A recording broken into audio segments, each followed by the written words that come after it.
Yo, what's happening, people? Okay, we is live right now, live from the village right now. It is 6 minutes past 8 p.m. right now. It is the 10th of August 2023 right now. I'm in London, England right now, and it is Thursday right now. You know what we do on Thursdays? We play games on Thursdays. We're about to play Fantasy VII right now. We're still leveling up though. We're still leveling up. I'm not quite ready to take on Sephiroth again. I think I need to get everybody to at least 70. We've got Cloud over 70. We've got Barrett near 70. And we've got Sid, I think, a little bit below Barrett. But anyway, that's the plan. We need to level up. I don't know if we're going to get to 70 today. We'll see. But we'll get as close as we can to all characters being over 70, and then we can look to take on Sephiroth one more time. But anyway, let me switch over this screen and just chat to y'all for a little. Just waiting for my PlayStation to update. Yo, what up, Brax? Brax Spivvy and the place to bivvy. How was Yivit? That is a wrong button. Okay, what are we doing here? How you doing, man? How you doing? How's your day going? How's your day been? Appreciate you joining this live stream as we get ready to take on Final Fantasy. Yeah, cool. Don't be down on the screen. Don't be down on the screen.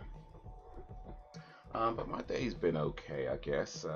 Just been doing some editing. In fact, Brax, I don't know if you remember this. We were talking about this the other day about editing software, and I mentioned that you should look into using DaVinci, a program called DaVinci Resolve, because you're talking about doing YouTube videos, right? So I said to look into a program called DaVinci Resolve. It's free. Completely free. There's a paid version as well, but there is a free unrestricted. Well, there are limits, of course. You can't do everything with the free version, but you can do a lot with the free version. You could really do a lot with the free version, and there's no like time limits or watermarks or anything like that. It's just a free, fully fledged program that you can download called DaVinci Resolve 18.5. And the only reason why I hadn't used it, I was saying, is because I've been using Premiere for so long. I'm so used to it. It will take a lot to just learn this whole new program. In recent times, I've had a little bit of time, and I've used that time to learn DaVinci Resolve. And I'm certainly, well, I was never an expert at Premiere, but but I learned enough to be able to do what I need to do with it. And what I can say is that it's actually not that difficult to learn.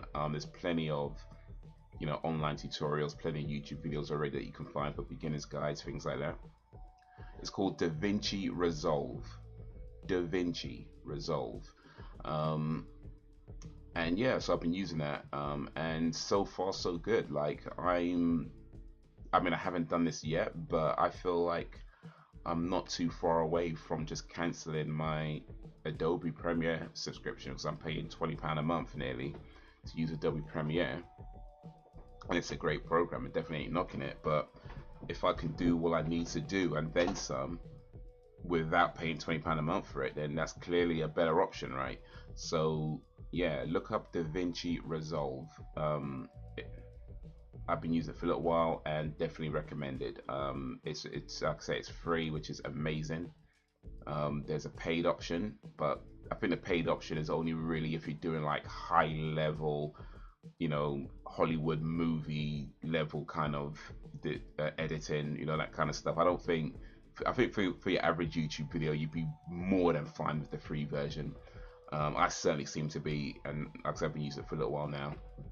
So yeah, DaVinci Resolve, man. DaVinci Resolve, look it up. Looks it up. Alright then, but let me switch over to this screen.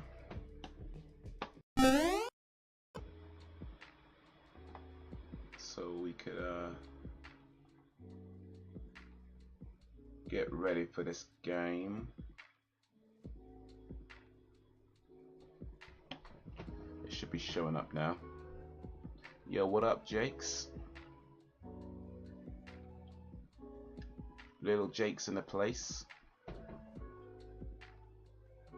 In fact, Jakes, I was just talking to Brax about this, but since you're here now, let me repeat myself.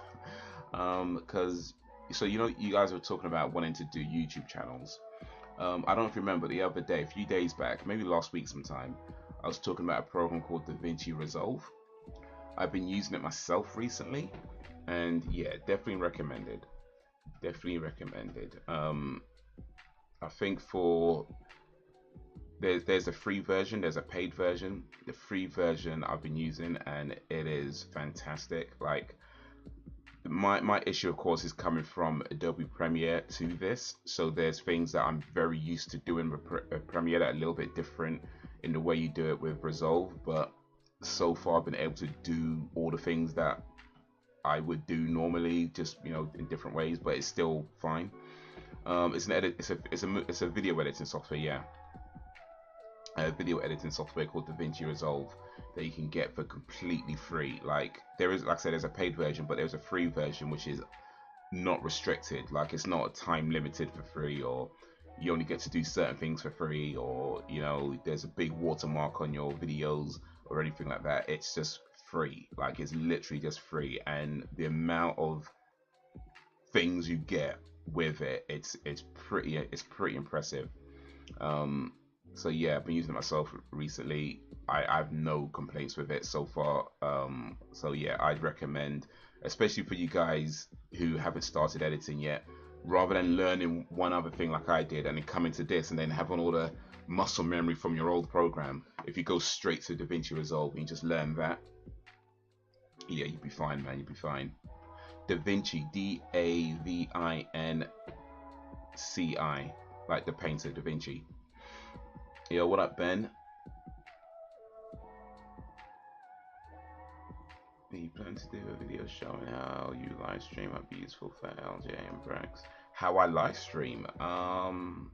What do you mean, like a setup video? I mean, I think I had one of those on the channel already, actually. But I mean, I guess I could do another one, but not now. Not now. If I was to do another one like that, it'd be in a while, because I'm hoping, once the kitchen is finally done, and you can start putting things back, and I have a bit more space to do other stuff, I could finally buy the PC parts that I've been looking to get and build a whole new PC, and have a whole new, well, completely new, but mostly new setup. And then maybe after that, I could look into doing like another setup video and show what sort of streaming and things like that for that video. But yeah, I could do that. But yeah, not now. It'll be in a while.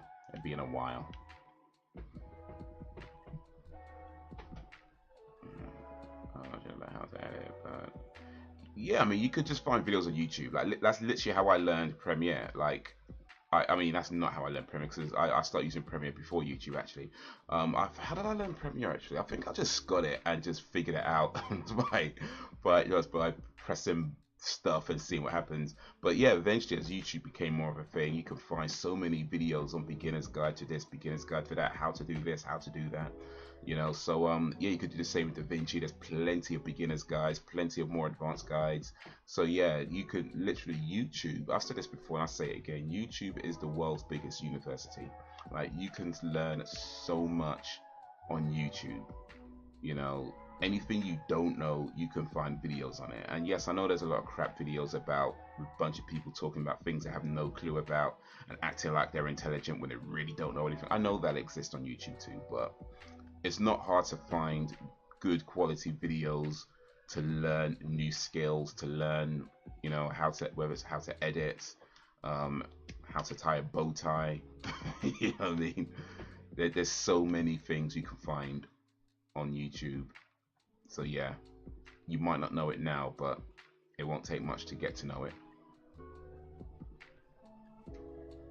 I mean, right now. Thanks for the tip. No problem. I'll put the thing in the chat in a sec, by the way. I did see what you said, but yeah, let me put it in the chat in a little sec. But yeah, DaVinci, DAVINCI, like the painter. Is it a painter? Da Vinci? Leonardo da Vinci was a painter, wasn't he? He was an artist of some kind. I think he was actually a lot of things, to be fair. He was a painter. I think he was a mathematician. So back in the day, you couldn't just have one job. You know what I mean? You had to do like a whole bunch of stuff. We talk about the cost of living now, but most of us can just do one, maybe two jobs. back in those days, you had to have like 3, 4, 5 different jobs. You know what I mean? Like, so I don't know who's got it worse.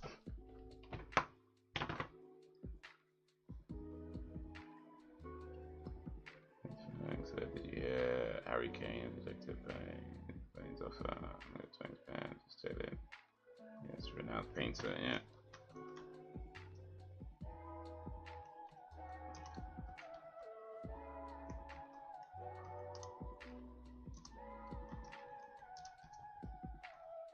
So the company's called Black Magic, but yeah, that's the name of the program, DaVinci Resolve.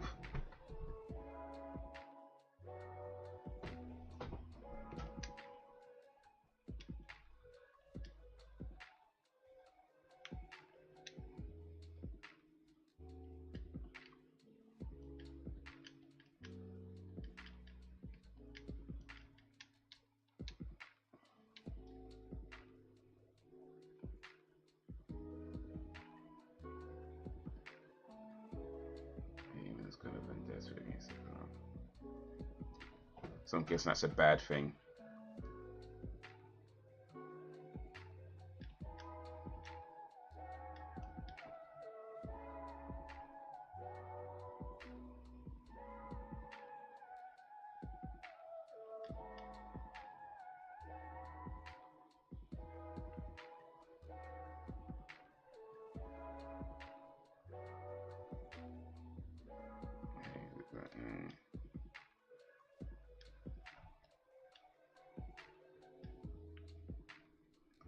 You put Fallen on the movie list. That just heads up. It's currently free on Amazon Prime, I believe. It says in 14 days. Ooh, I see. It's not on the movie list. Oh,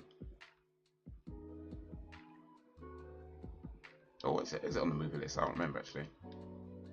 I don't remember. But next is a shoot. You know what? It might just have to miss that one actually. At least might miss the 14 days for that one actually. Because next is a Shoot Fights, that's this Monday. Then after that, it's Predator. So the earliest would be like 3 weeks. So yeah, that's going to be outside of 14 days. So yeah. No bother, no bother. Get to it when we get to it.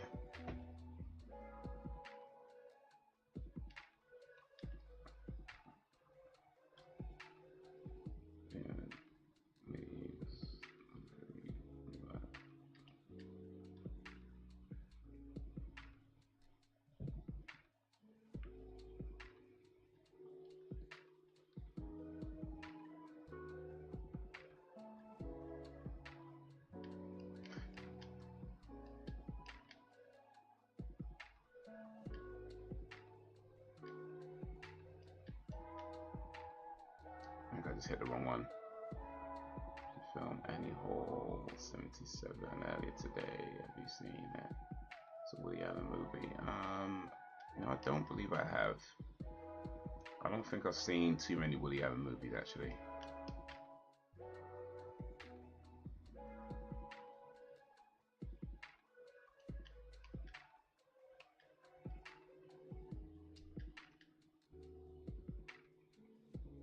Yeah, I'm not sure I've seen any Woody Allen movies actually. I don't know.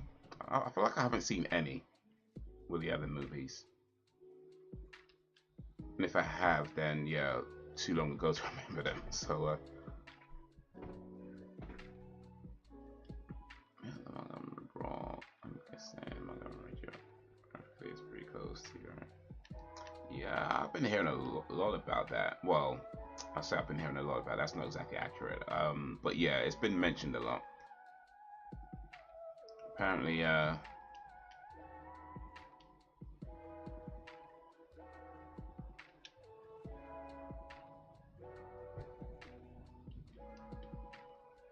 it was like a staff got attacked, and then all of a sudden, a bunch of other people start attacking the staff guy, and then before you know it, a bunch of other people come up to defend the staff, and it just turned into this whole thing. And you see one guy swimming to the thing to help out. I was like, raw, what is going on? They were calling it the Black Avengers or something. It's like, okay. One guy had a chair. See bare memes about it.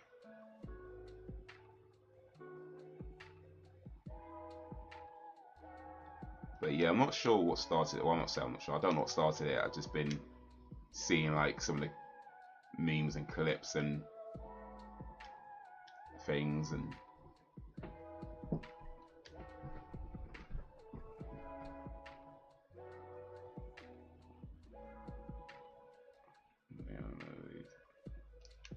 yeah, to be honest, Woody Allen's one of these filmmakers that I think a while ago I decided to purposely avoid. Him along with I don't remember the dude's name, Polanski or something like that. I think I've decided a long time ago just to purposely avoid their movies. Polanski more so than Woody Allen, but even still, like those guys are just creepy. Yeah, Blur and Polanski. Yeah, those guys are just they're beyond. They're just nah. There's certain things where it's like I don't. You can't make a movie good enough to, you know what I mean, like to be like to justify the things that they've done. It's like nah. And I know we could talk about, yeah, what up Belgian Dan? I know we talk often about separating artists from artists, which I think artists from art, excuse me, which you know is fine. I do agree with that to an extent. Ultimately, I guess I land on the artist and the art are always going to be intrinsically linked. But I get it. You know, sometimes you can appreciate an art experience and acknowledge that the person who made it might not be a nice person. But for me, I just feel like there's certain levels or certain lines that get crossed, and I'm like, nah, I just don't go there. I just don't go there.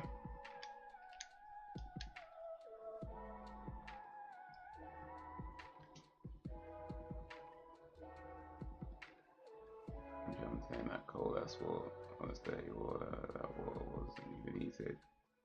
Yeah, but he was though. But it was like it didn't matter. The water was heated. He was like, you know what I mean? Just when when adrenaline kicks in, you're not even thinking about the cold wars. He just like, yeah, I need to help my brothers, man. I need to help my brothers. Man, man was heated. Man was heated. The water didn't need to be. Man was like, nah, we can't be having that. Didn't matter if the water was dirty, cold, or whatever. It's like man was just like, nah, we ain't having that.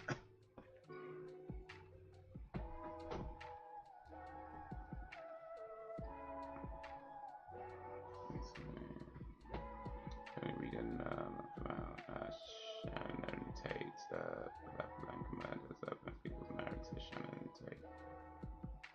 Shannon Tate, is that she was the one lady that was murdered by Manson, wasn't it? Charles Manson.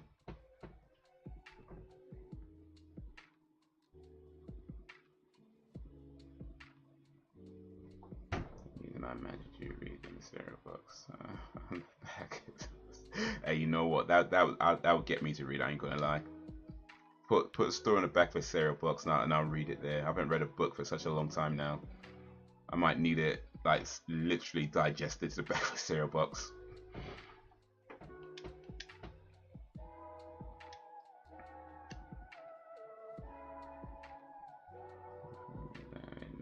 Yeah, like the bat signal. Oh yeah, that as well, yeah.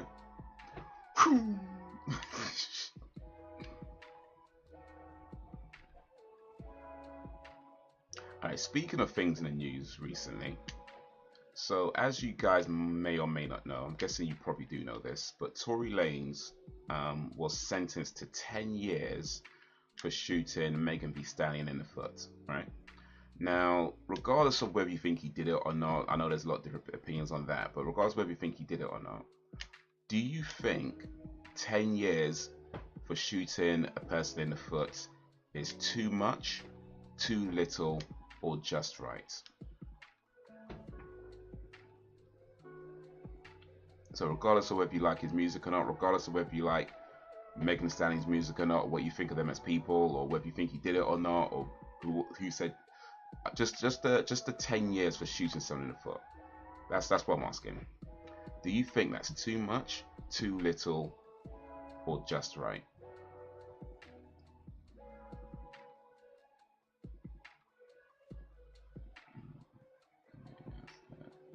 That's it. That's for sure. Yeah, bat signal, what, the black signal.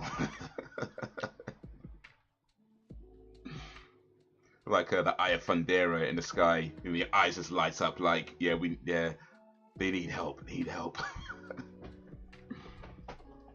So, Thundercats, Thunderblacks. That's what happened. Thunderblacks.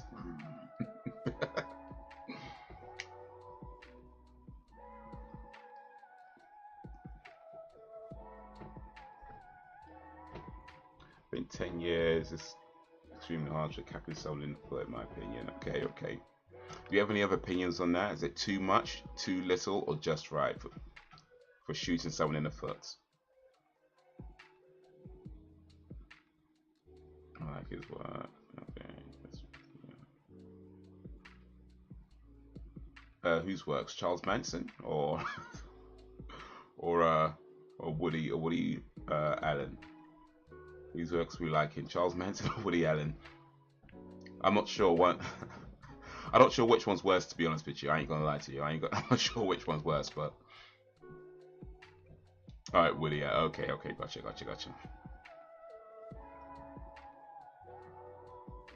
Max Melvin Woody. well. Remind me of it. It's not to say. I wonder if I wouldn't be shooting myself in the foot by giving my opinion. That's so good, so good.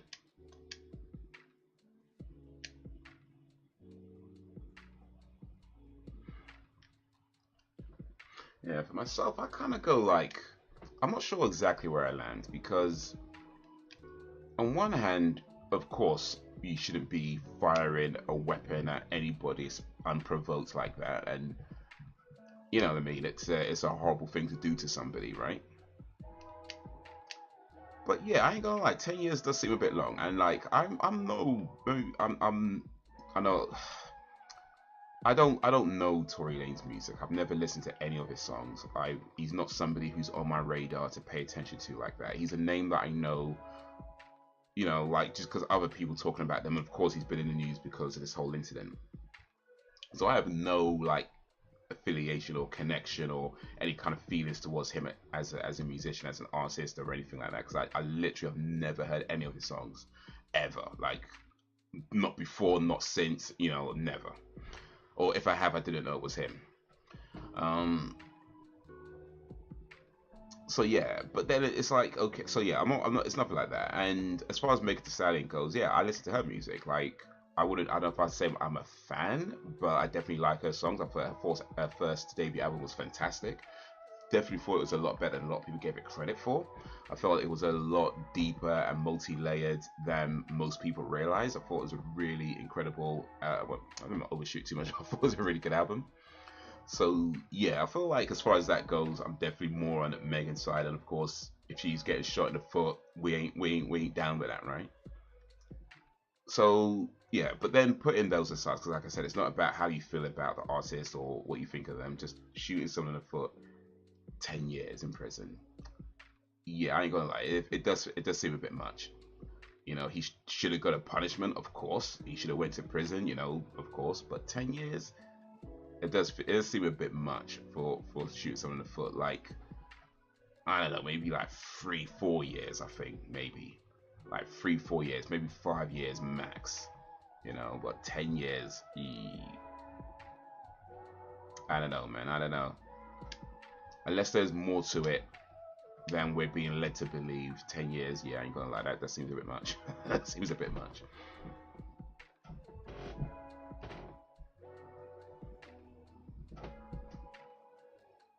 Damage to the foot. I don't know. I mean, it's a bullet in the foot, so do you know what I mean? I assume the foot is still attached to her ankle. I'm assuming, but yeah, a bullet in the foot is going to be painful, you know. So, you know what I mean? It's gonna hurt, I think.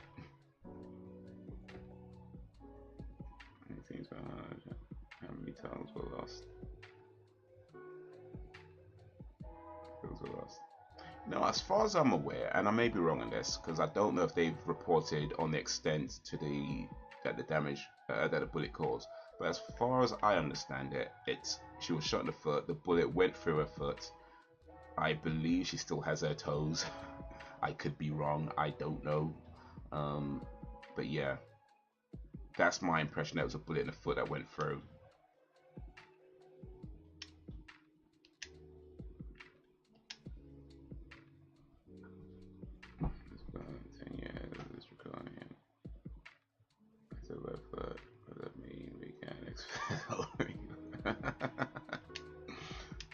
Well, you saw the hat being out there like a signal. The word foot might be a signal for something else. So we'll see. We'll see.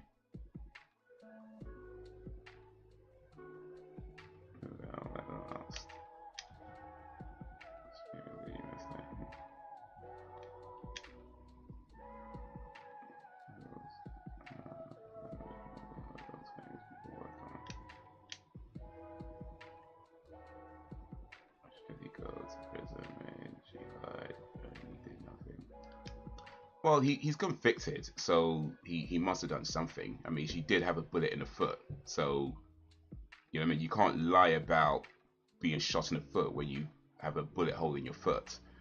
You know what I mean? Like it's not the type of thing you can lie about. I got shot in the foot. If there's no bullet hole there, that's pretty much the story over. So yeah, he did shoot her in the foot. Like that's not even like that's not even it's not allegedly anymore. You know what I mean? He did that thing. He did it, and he's been convicted. You know, but it's just whether the question is 10 years too much, too little, or not, or just right.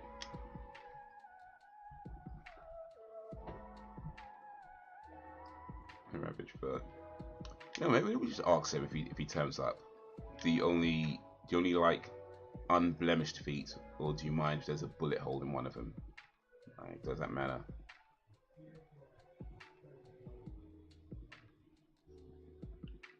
I don't know the full story. Yeah, I mean, I guess they had got into some kind of argument or whatever.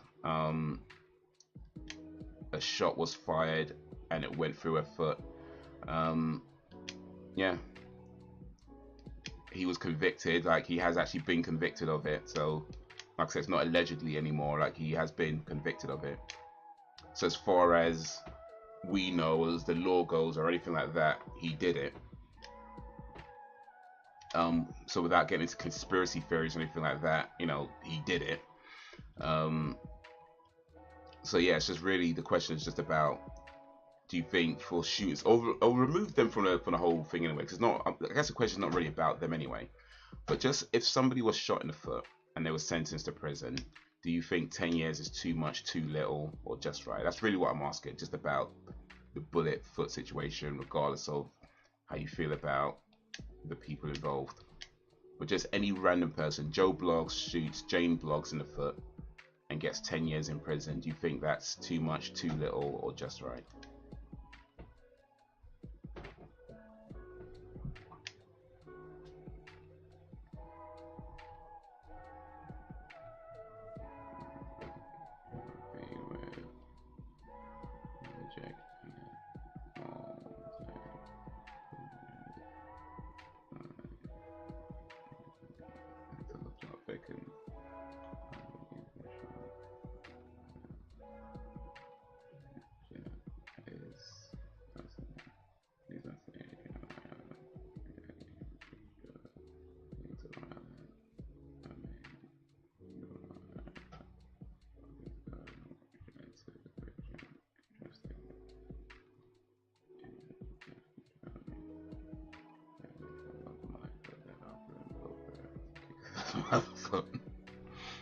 You know what, Dan, I believe you can do that.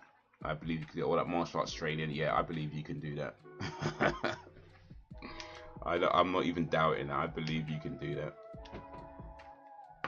But yeah, like I said, without getting into like theories of who said what, the bottom line is he's convicted. You know, so I would assume that, you know, his fingerprints or whatever and testimonies and whoever may have said this and said that, in the end was like, he got convicted. You know what I mean? So if he didn't do it and there's more to it, then that's up to him to figure out how to get those 10 years. You know, that's his problem. I ain't even trying to think about that. That's his problem. Like I say, you know what though? I would say, actually, let me say this one thing about that, because I don't know if you know this, but Tory Lanez is a short dude, right? Tory Lanez is a short dude. So if he's in prison for that long, he doesn't really have to worry about dropping the soap. You know what I mean? Like, in fact, I would say dropping the soap is probably going to help him out. You know what I'm saying? Like, when you're that short, if you stand up, it's a problem. You know what I'm saying? Like, if he stands up in the shower, especially if he starts trying to rap, people are like, nah, we need to shut this guy up. You know what I'm saying? That being that short with your mouth open in the shower, like, nah, you might want to drop the soap. I'm just saying. Like, normally you say, yeah, don't drop the soap. I think in his case, drop the soap is probably going to help you out. Drop the soap. Yeah.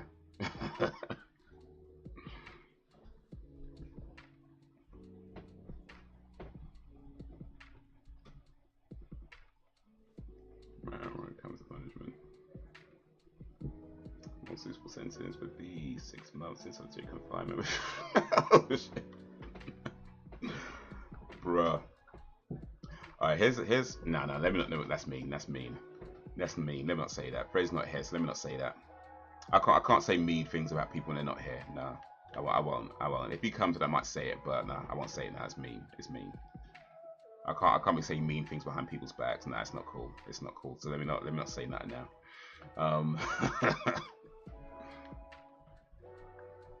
Alright, let me put it this way.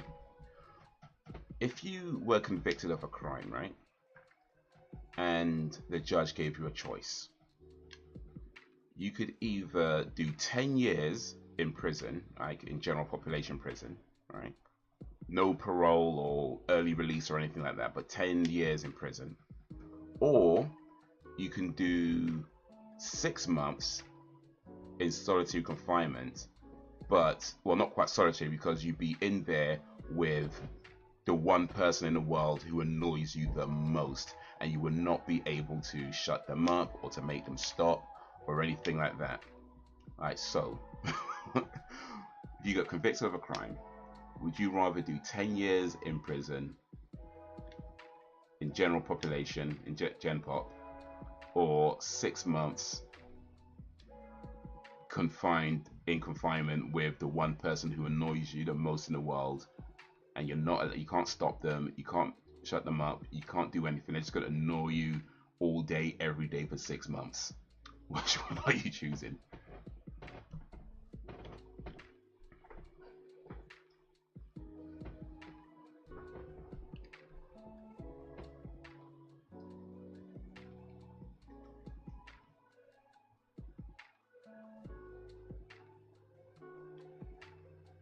Well, here's the thing, Brax. I mean, none of us were there, so we can't really talk about straight facts and anything, because in the day, none of us were there, you know. So, yeah, that's bottom line is we weren't there, so we can only go by what's been said. And if it went to court, they'd have to consider everything that's been said, including if testimonies were changed and somebody said this or somebody said something else and then they changed to this and this and that. That's all taken in consideration. So regardless of, you know, what you think about who, whatever, like, end of the day, we weren't there, we weren't in court, we weren't in the car with them, we weren't at the scene when the shooting happened, we didn't see who did what. We only know what was said in the public. We don't know what was said well, I guess we know kind of what was said in court, they reported it, but bottom line is we weren't there. So yeah, like, whether you like Tory Lanez or you don't like Megan Stallion, that's really not what I'm trying to even get into right now. That's like completely besides the point. Whatever you think of them as people, like, whatever, but and then none of us were there. We're just outsiders looking in.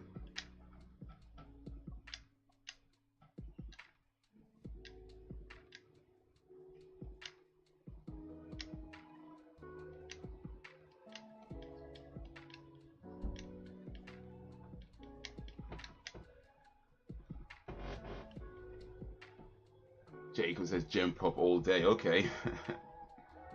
Don't blame me, man. Don't blame me. Last Disney title to be offered on disc in the country. Really? Was it all gonna go streaming after that? What do we think of that? Do we want streaming only? Do we want options? Do we care? To be honest, I like the idea of having options. That being said, I don't buy very many DVDs these days or Blu-rays these days, you know. So it feels like one of these things where, as much as I like them to still exist, I kind of understand why they don't, or why they might stop existing. Bottom line is, you can't keep spending the money it costs to produce them if people aren't buying them anymore, you know.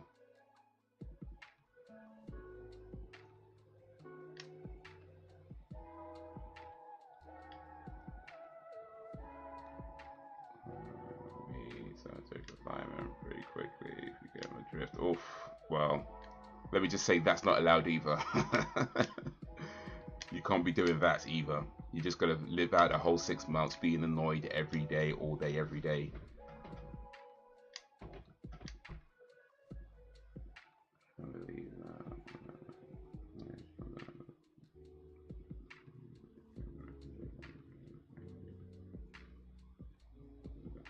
Rex, honestly, I think like you just completely missed the point though. I ain't gonna lie. I feel like you completely missed the point.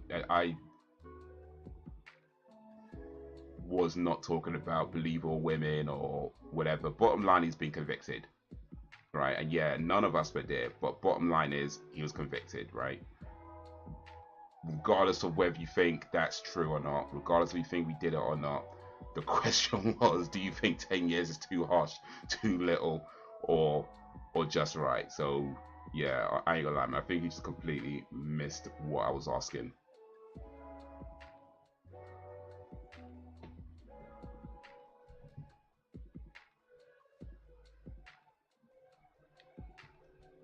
Play the remake of Final Fantasy? No, not yet.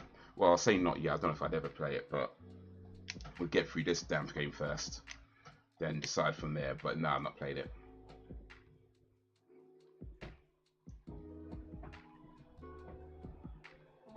Options on a collector, like the physical copy. Intangible is that? Yeah, no, for sure. That's still into the editions. Yeah, digital, you know, it's all substitute. It's possibility or censorship. Yeah, no, for sure. Yeah, it's a digital. Right,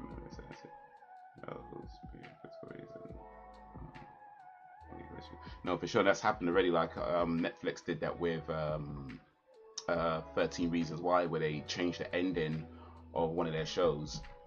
And I imagine it's probably happened a few times as well. Disney's probably done it with Star Wars a bunch of times, who knows. But yeah, like things would get edited, things would get, not even just censorship, but just sometimes things just get changed. And they won't even say that, it'll just be like changed and you won't even know until somebody spots it and like, hey, that's different.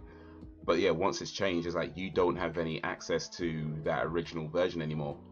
And on one hand, it might not matter that much to most people, but if the original version, or in particular if the bit that they changed has some kind of special, you know, personal connection with you, that's something about that version that you really resonates with, and that's the bit that they changed, and then now you no longer have access to it, that just sucks, man. But if you have a DVD or even a VHS or something, you know at the very least you could just pop that version on and watch that, you know, and enjoy that, you know. And but yeah, no, you're right, that's the thing, and that happens in shows and movies, and it can happen in games as well, and it sucks, man. It sucks, but yeah. But yeah, at the same time, it's like I like the idea of, you know, these things being available, like DVDs and VHS and things like that being available. But I also know that I don't buy them very often, and I'm sure, and my guess is not a lot of people are buying them very often. You know,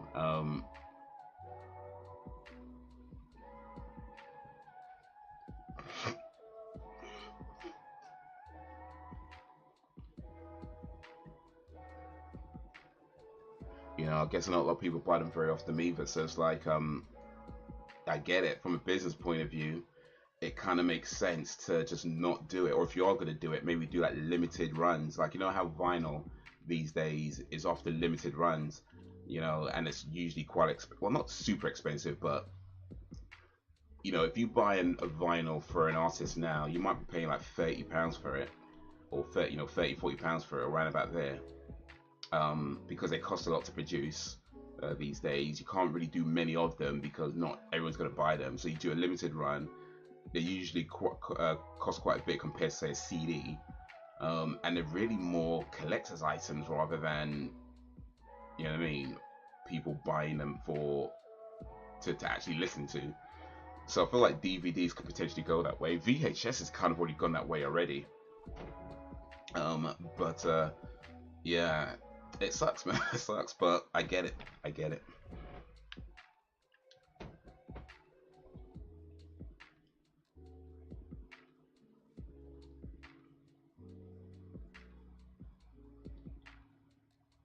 I remember about as being grown in terms of sales or something like that, 17 years in a row. Probably. I mean, I'd say I don't know exactly what the numbers are, but I know they kind of go in and out of like popularity. Like they'll have like a resurgence, and then they'll maybe like drop down a little bit, and then they have like a resurgence and that kind of thing. I mean, I think there's always going to be people who collect vinyl. You know what I mean? There's always going to be people who, and there's always going to be people who just want that one piece. They don't necessarily collect vinyl, but they just want that one piece. I think those people are always going to be around, or at least for a while to come. You know. So yeah, vinyl I think just always going to kind of go in and out. And I don't think it's ever going to be like the main way people buy music again. I think those days are well and truly gone. But in terms of their popularity, yeah, they'll all dip in and out. You know, they'll be popular one year, maybe not so popular the next year, and then it'll go back up. You know what I mean? Stuff like that.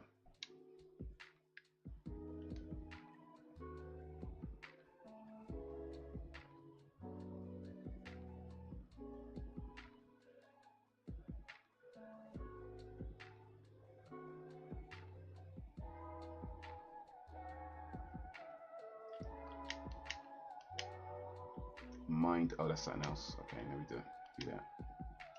I think even cassette tapes have made a slight comeback. Yeah, I think it might have actually.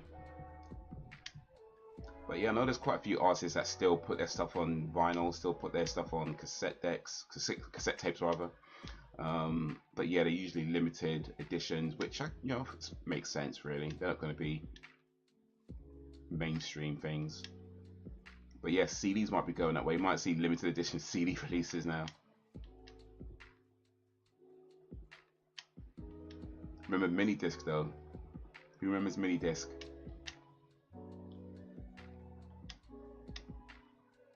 How many artists still put their stuff on mini disc? But that's rare. It does happen, by the way. There's a few that do it. Well, I've seen one do it anyway. But yeah, it's all limited editions. Ifrit was born. Ooh, yeah, nice. I like the sound of that. Hmm. I'm going to my materia. I think I've got Ifrit on this guy already. No, I don't. Okay. Ramu, he's already got 2. Shiba Ice.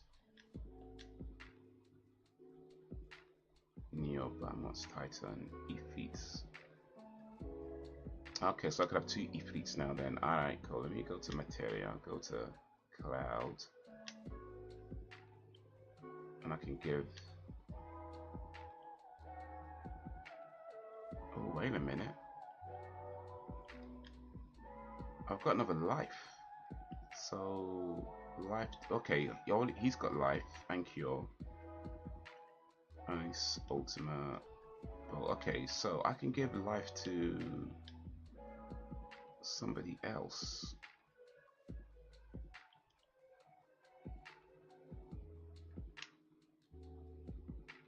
I'll give life to Barrett. Okay. Sid. Sid's got heal, cure. Okay.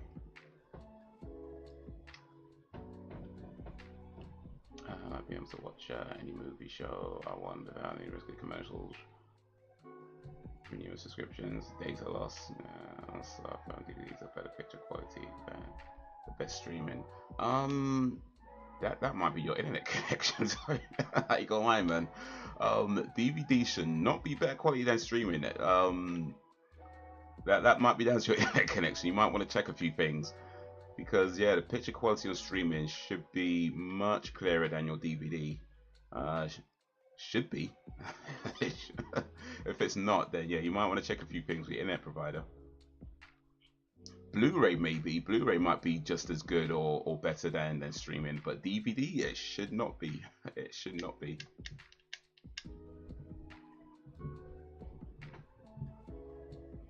If I remember, mini disc, yeah. We are hit with everywhere these days. LJ, the streets, TV online. Yeah, it's the, well, necessary evil to some extent. Oh, you had a media's player. Okay, nice. What was that like? So I remember trying one out in the shop, and my thoughts on it was that it was a really good quality, but I didn't feel the need to buy one because because at the time it was only Sony artists that were putting their stuff on mini disc, and I was kind of like, I don't want to buy something and be restricted to just one set of artists. So I ended up avoiding it, and eventually they did allow other artists on it, but by then I think it was kind of going out, and it was like, yeah, it was too little too late at that point. But yeah, I do remember listening to like a mini disc in the shop, and I was thinking that the quality was actually really good. It was just a shame that Sony kind of messed up the way they handled it.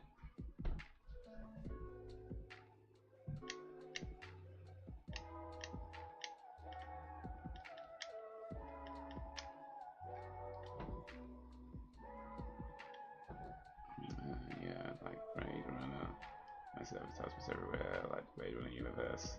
Still nice on those. YouTube and sales of those. You mean mini discs? You mean Brax? YouTube and commercials. Forget about it. That's what I mean. Some commercials you can't even stop. You have to watch its entirety. It's so frustrating. It's like you have people all the culture. Yeah, you guys better be watching the commercials on my videos. I'm just saying. Better be skipping those ones. Wait a minute. Better be skipping those ones.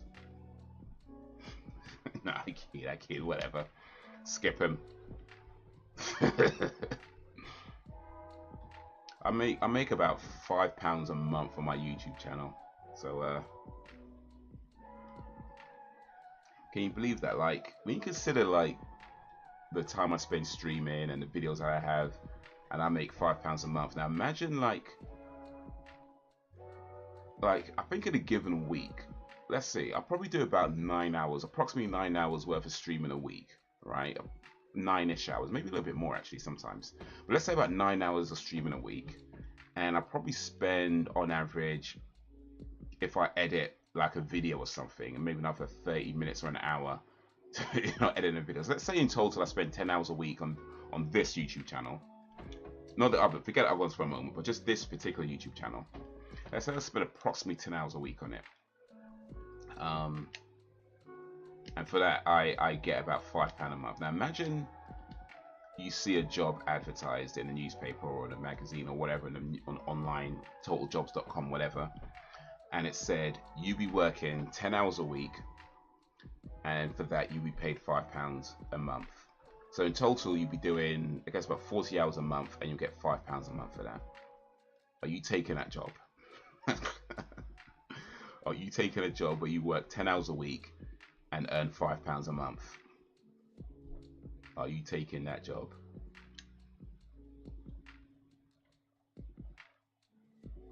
Definitely small assumption. Earlier today, I came across one of those skippable ads, which used to be 5 seconds, but it was 15. Oh, 15. Sheesh. Especially when it happens at a key moment. Yeah, discs. Okay, cool. You know, I've not ever seen any ads on your channels. Not the last years anyway. Oh, really? YouTube be taking a piss. Not showing people ads. No wonder I'm only making £5 a month. they show no bloody ads in my videos. No wonder. Ugh, bloody YouTube. Man, if they actually put ads on my live streams, I might actually make £6 a month. I'm just saying. YouTube is screwing me out of £1 right now.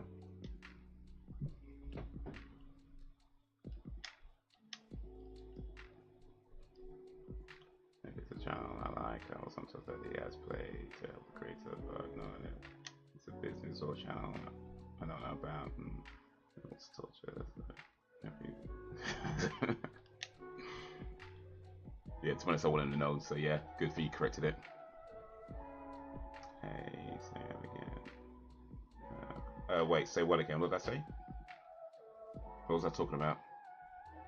Oh, about the, yeah, so imagine, it was about the job. Yeah, imagine you saw a job advertised somewhere, and the job requires you to work 10 hours per week, and for that job, you would get paid £5 per month.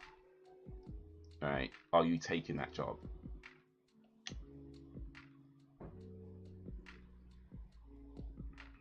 To Twitch affiliate program, right? I probably made even less money on Twitch. I mean, I don't really stream on it anymore these days. I haven't done it for a while, but I feel when I was on it, I did eventually get a payout, but it took years because you have to meet like a threshold before you get anything, right?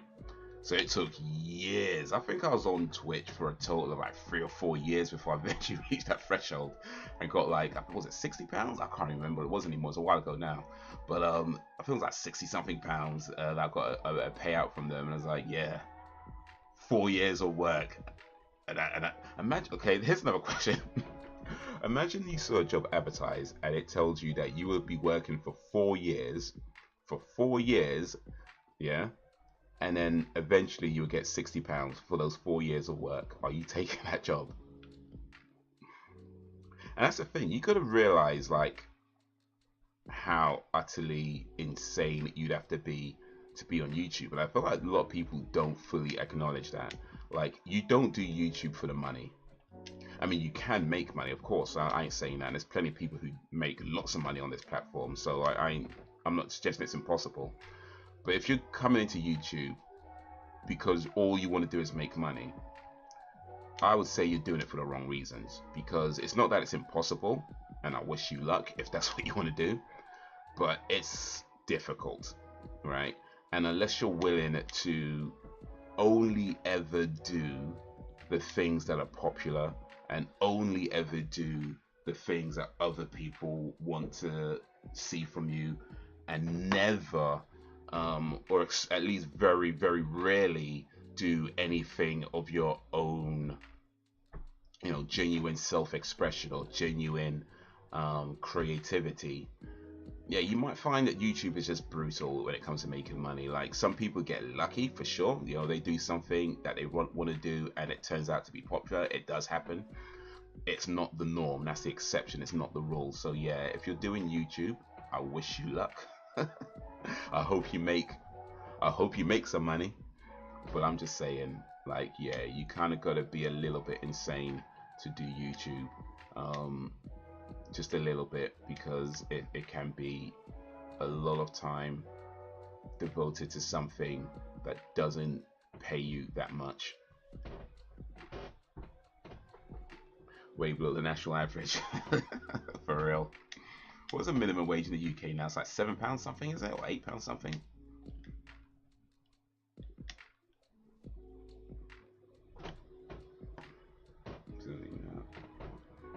EW, save shots, souls, and no, that's a good.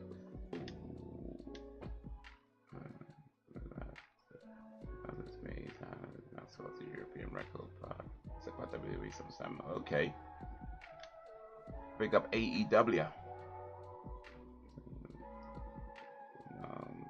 It used to be an affiliate and it wasn't worth that was a put in. Take that job. If you see me, you can now earn money on Twitter, so X is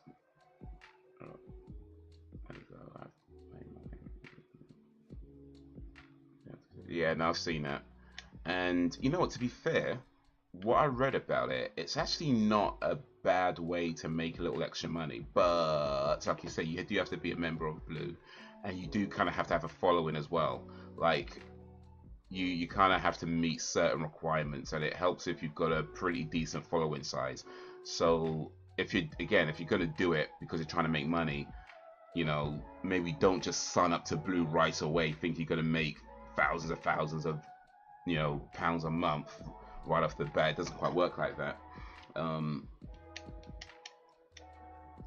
But yeah, if you're looking at it, maybe if you've got a following already and you've got like a decent number of people who already reply to your tweets and things like that already, if you've got that already going and you figured, hey, why not, if I'm here anyway, then yeah, turn it on. I'll say, why not turn it on? You know, you can make a little, you might not make all the big bucks, but you could probably make a decent amount of money. Like if you've got, I think you need, I can't remember the requirements, I think it's like 100,000 followers, I don't really remember.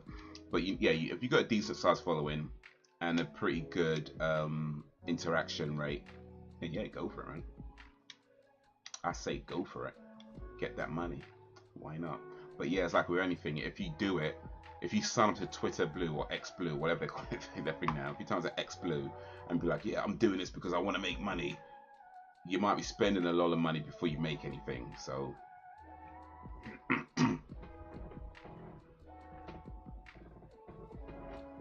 social media special for sure. If you're famous and you will ultimately get a massive fan base, subscribers, London wages. Okay. But yeah,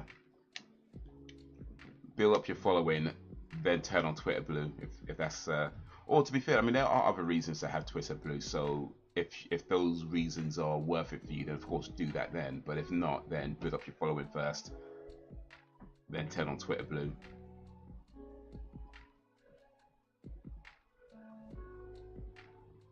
Do you prefer RS pulls you up, you manage to get 1,000 true fans principle rolling. Twitch is decent alternative, you can make a decent amount there. Yeah, Twitch you can. I mean, they all have the potential to earn lots of money, of course, but Twitch, I would say, in my experience, and Dan may agree or disagree, we'll see.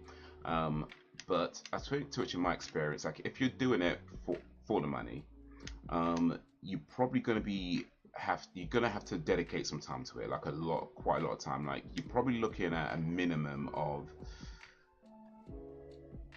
probably about 8 hours a week, maybe say 8, 9, oh no, maybe even more than that actually. More than that, it'll be more than that.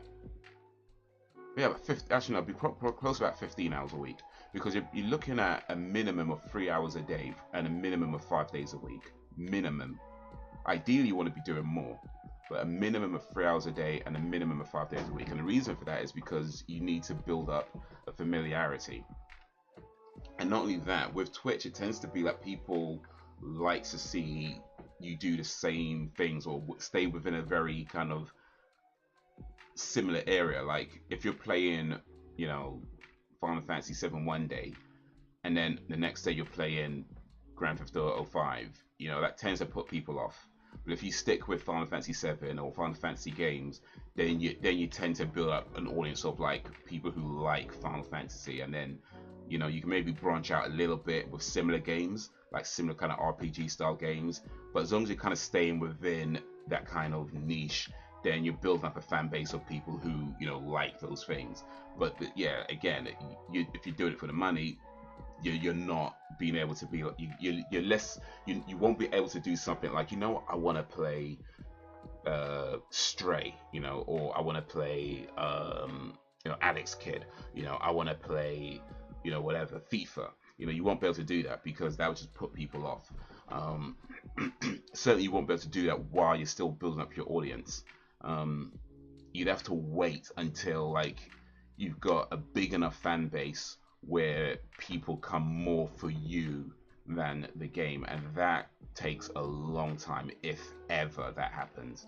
So yeah, I mean, if you, again, like, all these things, like if you're doing it for the money, I personally feel like it's just the wrong reason to do it, because you could just spend a lot of time and a lot of energy, and it would take a long time unless you get super lucky to make any kind of decent amount of money. And the money that you'd spend in the meantime would be insane when you consider things like you need a decent computer, especially if you're streaming. You need a good computer that can handle the multitasking. Streaming takes a lot of processing power, and if you're gaming and streaming, you need a lot of processing power. So you can't do it, or you certainly going to struggle to do it with a basic, 2015 computer or whatever. You need to upgrade. Yeah, so you spend a lot of money, a lot of time, a lot of energy, and you don't really get to be yourself, which means it's mentally draining as well. So yeah.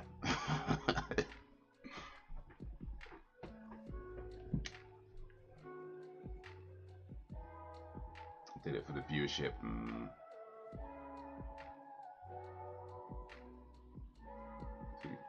You can do other things on Twitch, not just gaming. There's plenty of other things. I mean, it used to be just gaming, but yeah, it has been other things for quite a while now. They branched out a long time ago, but gaming is the biggest thing on Twitch. It is by far still the biggest thing on Twitch, which is either going to be a good thing or a bad thing, because it makes it harder to stand out in the gaming space. If that's what you're doing, it makes it harder to stand out. But it also means you're more likely to get noticed, because that's where most people are going there for. So it's kind of a double-edged sword. Harder to stand out, but easier to get noticed. It's kind of like there. So you kind of try to find games that have people watching them, but not so little that you don't get any traction, but not so much that you just end up buried at the bottom somewhere. And those might be games that you don't even care about. So yeah, there's that.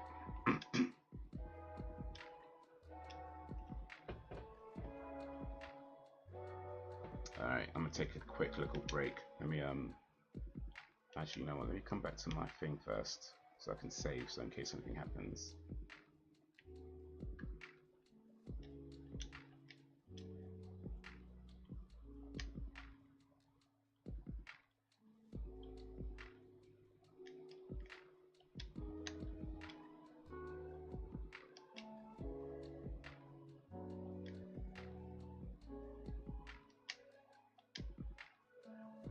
Saved. Cool. Here's where I bought my computer. Wow. As we touch on videos on Twitch, there are raids and shoutouts that happen more frequently, but that doesn't equal viewership yet. You can raid on YouTube as well, but it's a bit more difficult. But yeah, you're saying, yeah, but you're right. Yeah, it doesn't necessarily, you could get a boost, but it doesn't necessarily mean people will come back.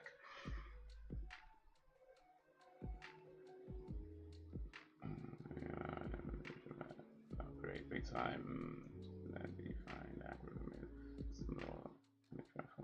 I think I'm from Scar's Switch. Maybe throw stuff out there. See what sticks. It's easy with the hot sale. You're passionate about.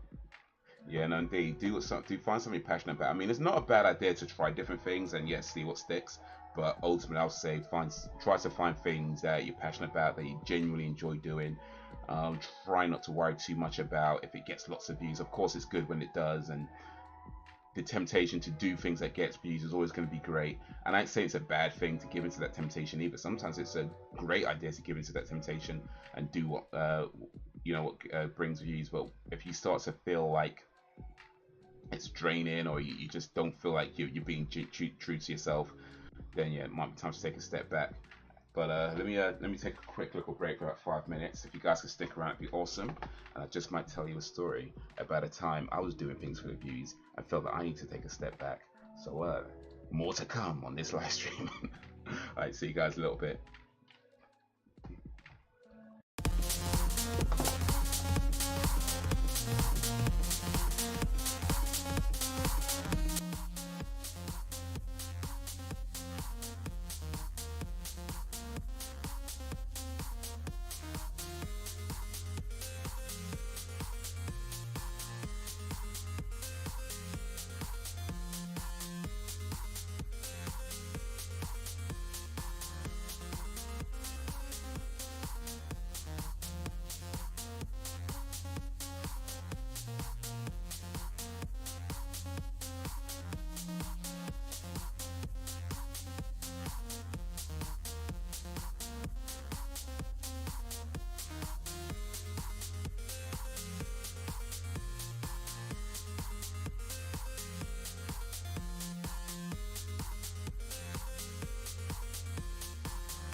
appreciate you guys sticking around. Trying to catch up with the chat a little bit. But yeah, personality helps for sure, for sure. There we go, there we go. Personality helps for sure. You definitely want to be yourself. Not everybody's going to vibe with your personality. That's going to be true to say. But you don't need people who don't vibe with you anyway. So be you and keep doing you. Yeah, we're doing some dance blading for show, for shizzle. But yeah, so let me tell you guys a story real quick about a time where I decided to take a step back from something that I was doing that, had I kept doing, I probably would be making a lot more than £5 per month on YouTube. So some of you guys might know this already, because I think I've said it before. I said bits of it before, at least anyway. But maybe about a few years ago now, I had a pretty big boost on this channel in terms of like viewership and subscribers and stuff like that. Like, this channel's got over 6,000 subscribers. A lot of them came during this period, because it was, I think before that it was on just under 1,000, and then it had this massive boost that took it over 1,000 and 2,000, and then, yeah, to 6,000, where it kind of stagnated for the last while now. Anyway, the reason for that, or at least amongst the biggest reasons for that, is I was doing these reaction videos at the time, and I've done reaction videos before. You know, I've kind of always done them every now and then, like, you know, because they're kind of fun to do and that kind of thing. But I've never really did them consistently. I just did them every so often. But I happened to do a particular reaction video, and for whatever reason, it got very, very popular. I guess I reacted to the right artist or whatever it was, and it just blew up. And then from that, you know, people come in and they would say, hey, can you do this artist, can you do that artist? And so I kind of found myself going, yeah, sure, of course, yeah, like that, saying yes everything, because, you know, it was popular. Like I said, you know, things get popular, you kind of get that thing about, yeah, let me just keep doing this. So suffice to say, I was doing a lot of reaction videos, a few different artists. But what I started to notice is that although the videos were generally quite popular, it was different people watching different sets of videos. So there'd be one set of one artist or one set of artists that'd be watched by one group of people, and that'd be, for example, what's his name? I don't remember his name anymore. Yo, what up, Bull? I can't remember the guy's name right now, but yeah, there'd be him and flipping out. And then I'll do, like, say, Chloe and Hallie reactions. There'd be another group of people watching those videos, right? And then I'll do another guy called, I can't remember his name, Alec Barr or something like that. He's a guitarist. And there'd be another group of people watching those videos. But nobody'd be watching, like, all of the videos, right? At least if there were very, very few people. And then, of course, Nightwish, and they had their own set of people watching those videos, and that was just a whole thing in itself. Anyway, it kind of let me know that it wasn't me that they were coming for. They were coming for the videos. It's the videos that were popular, not myself, which is fine, is what it is, right? But ultimately, I got to a point where I was like, I'm catering to, you know, different groups of people. And not only that, especially as, you know, these videos were popular, I kind of felt myself more and more that I just wasn't really being genuine in those reactions. Like, because you pretty much figure out early on that it's not really you they care about, it's the videos. And as long as you're saying what they want you to say, the videos can stay popular. And I kind of find myself saying that, you know, I like this, I like that, yeah, this is great, this is awesome, this is amazing, blah blah blah, saying that sort of stuff. And I was kind of thinking, like, do I really think that? You know, do I really actually think that? Because their artists weren't bad, but I'm not sure I really like them that much. You know what I mean? I don't like them that much. And I just kind of felt like, look, I don't want to be putting out videos where I'm not being genuine, where I'm just lying to myself, because it's popular. So I stopped doing them. and lo and behold, people still come to the channel. At least all those people. They stay subscribed because people generally don't unsubscribe from YouTube channels. That's just kind of a thing. When you subscribe to a channel, you very rarely unsubscribe. So the subscriber numbers stayed up, but I don't know if you notice, the viewership is not matching the subscriber numbers. So I know that a lot of those people who subscribed during that period were because of those videos I was doing at the time, and not because they cared about what I was saying about those videos. My input meant nothing to them. And so the moment I stopped putting those videos up, they were like, we're good, and they left. And it's like, that's fine, you know, I can't make people come here.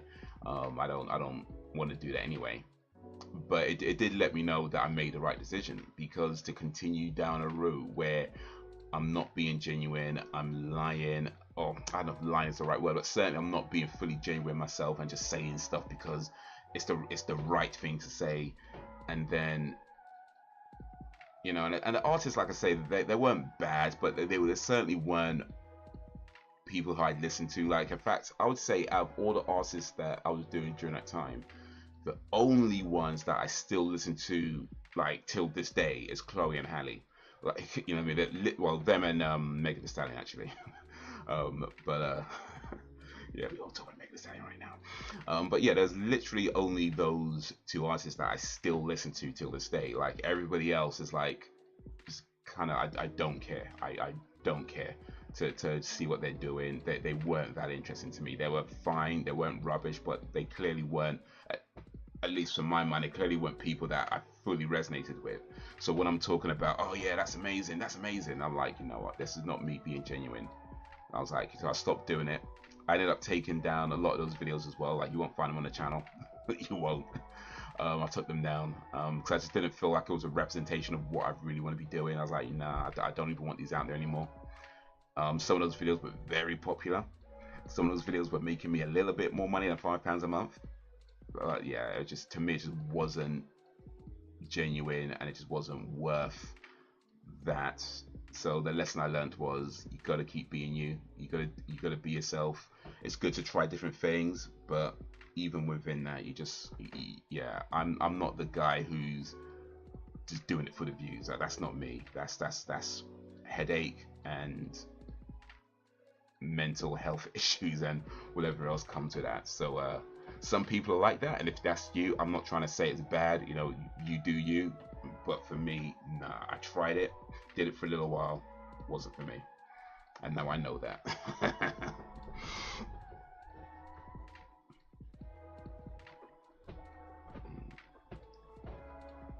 Well, you might have bought my subs, bruh. If I had money to buy subs.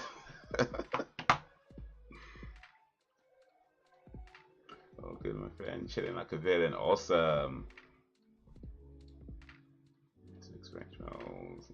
I'll shit those up for sure. Yeah, that. Oh, something on the internet guarantee.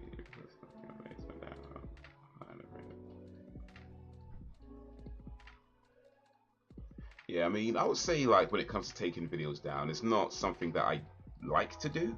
I would rather just keep them up, but there are definitely exceptions to that rule.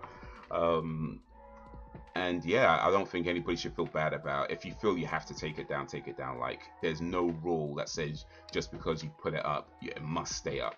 If you start to feel like this is just not who you are, and it's just not what you want people to see of you, in the end, I feel it's fine to take it down. You know, it's fine to take it down. You know, there's something to be said about leaving stuff up because it shows a growth, and that's a good thing. But I feel also it's not just about, if it's just a case of, oh, I used to make these videos and the videos were bad quality, and now I make better quality videos, something like that I'll keep up. I'm not bothered about that. But when it's just completely misrepresenting who you are and what you want to do what you want to do with your channel and what you want to do with your expression and your creativity, then that's when I feel like, you know what, let's take it down. If you put anything out and after a while you're looking back at it like, you know, this does not represent what I want to do, yeah, it's fine to take. I feel like it's fine to take it down.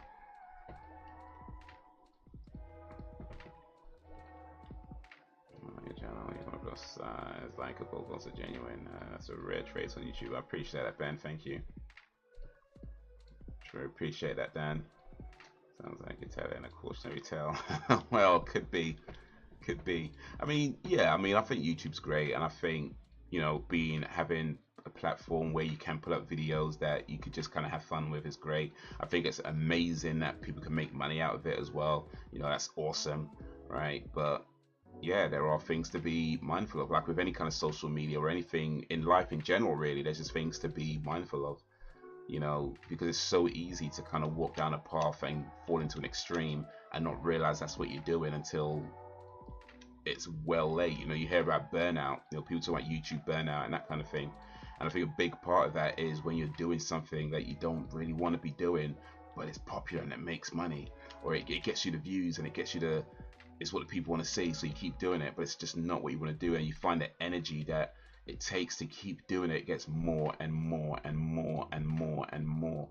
And even though, I mean, making videos on YouTube isn't hard in a sense that it's not like working on an oil rig, right? You know what I mean? It's not a physically highly demanding job, but mentally it can be very draining if you find yourself in those positions. And it's one of these kind of invisible things that most people won't see. They just see that, oh, you're super popular, what do you have to complain about? Oh, you're making lots of money, what do you have to complain about? Because you don't see what's going on up here. So yeah, having had a little taste of that, it's like, it's great that platforms like this exist, but at the same time, in order to be sustainable, you just have to find out the things that truly work for you.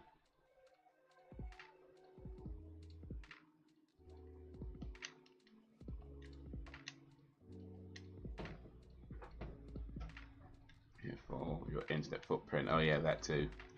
Get cancelled in 10 years.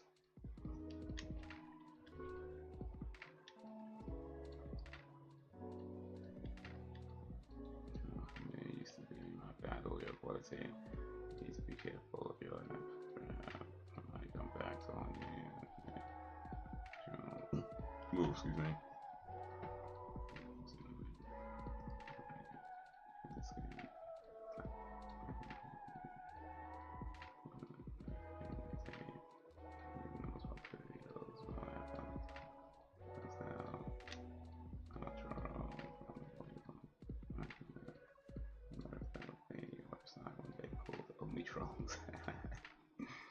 Yeah, just be those trolls from that TV show.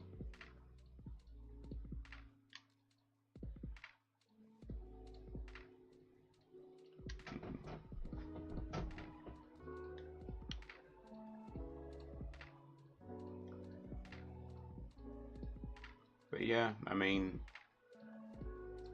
knowing that there's things that you're sensitive towards is actually one of your biggest strengths. And knowing your weaknesses, I'm not saying weaknesses, I don't think that's the right word to use, but knowing the things that could either trigger you or aggravate your sensitivity, knowing those things is one of your biggest strengths. Because you can see them coming, and then to kind of divert the other way. It's not perfect, and of course there's always be something that slips past the cracks, right? But when that's what it is, to kind of remove yourself from certain things. Like, you don't have to reply to every comment. That's maybe rule number one. You do not have to reply to every comment. Sometimes you can just click like and move on, or click the heart button and move on. Or you just don't reply at all. Like, if people write stuff that's like rude or whatever, or just anything like that, you don't have to reply to it. You don't even have to acknowledge it. Just move on. Matter of fact, if it's really rude, you can, if you want to, delete it. So yeah. Yo, what up, Reese? Reese's Pieces. We almost got Barrett on 70. Oh, we might even get all of them to 70 this live stream. We'll see. We'll see.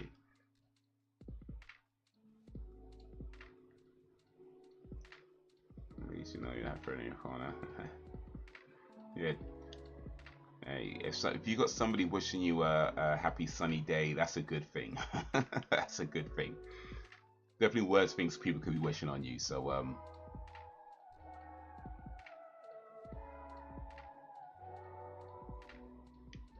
get out of the war, get out in nature. Oh, nice, nice, nice.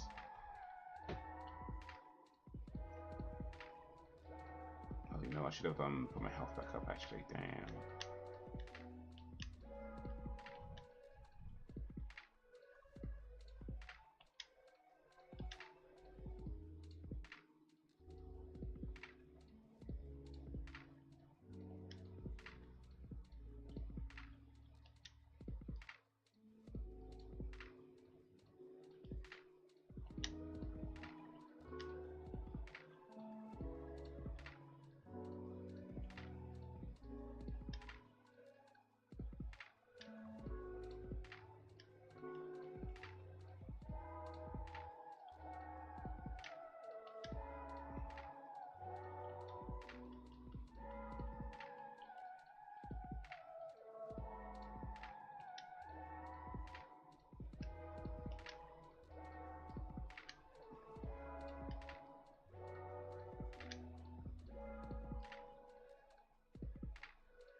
Couldn't steal anything. Oof.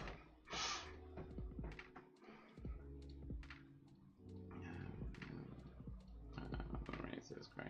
It's clear you have indeed. Yeah, right. Drive 10 minutes and you're in the middle of nowhere.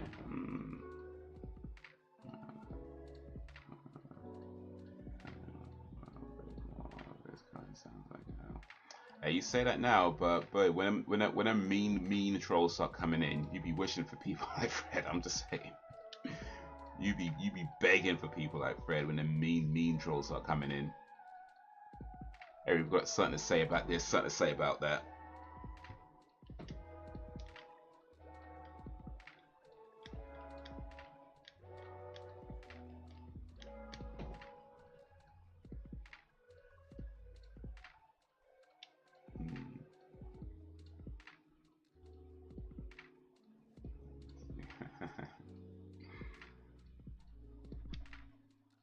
But yeah, man.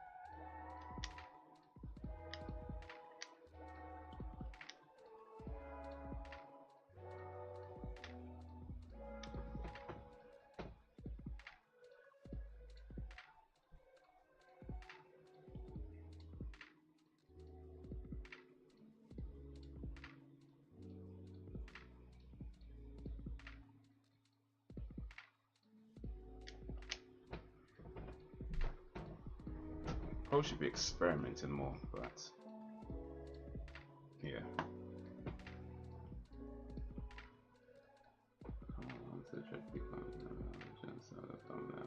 That's fun.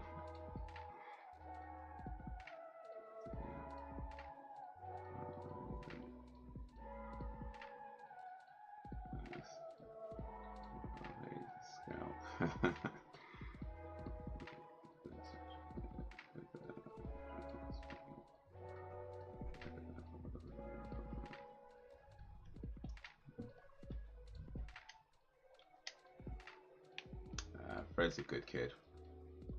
He means well. I don't mind him.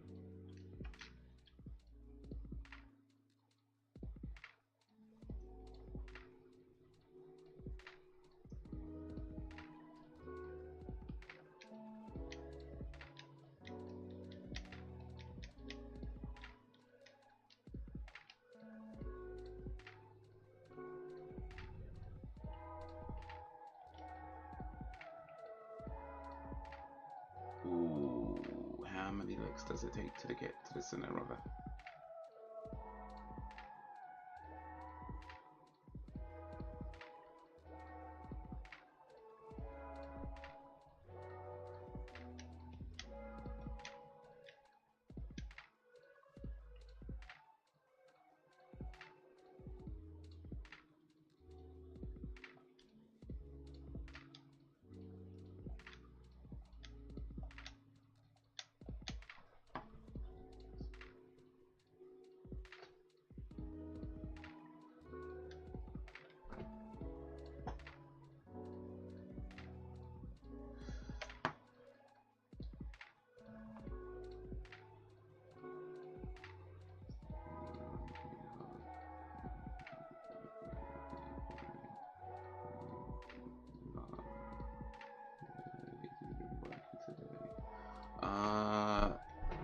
been doing a little thing, do some editing. But yeah, I've been using a new program called DaVinci Resolve for my editing. Told you, was telling you guys about it earlier. Y'all who be wanting to get on YouTube and that, DaVinci Resolve, so I've been using that. And yeah, it's been pretty good, I'm still new with it, I'm still figuring it out, still kind of getting used to the differences between that and Premiere, which I've been using Premiere for years, so I'm very used to how things are done there. So this is a learning curve for sure. But yeah, no, it's pretty good, man. It's pretty good. It seems to be able to do all that I need it to do. So I ain't mad, man. I ain't mad. Oh wait, that's the wrong one.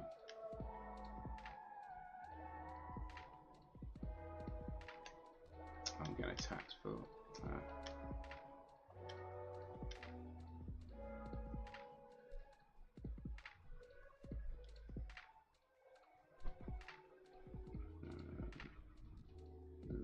remember Kid Dax Flame. I don't think so.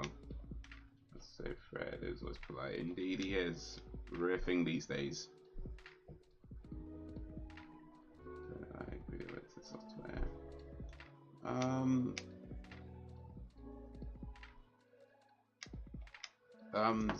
Do you mean like what's it like to edit videos? So I'm not sure what you mean by that. Do you mean the process of editing videos? Is that what you mean?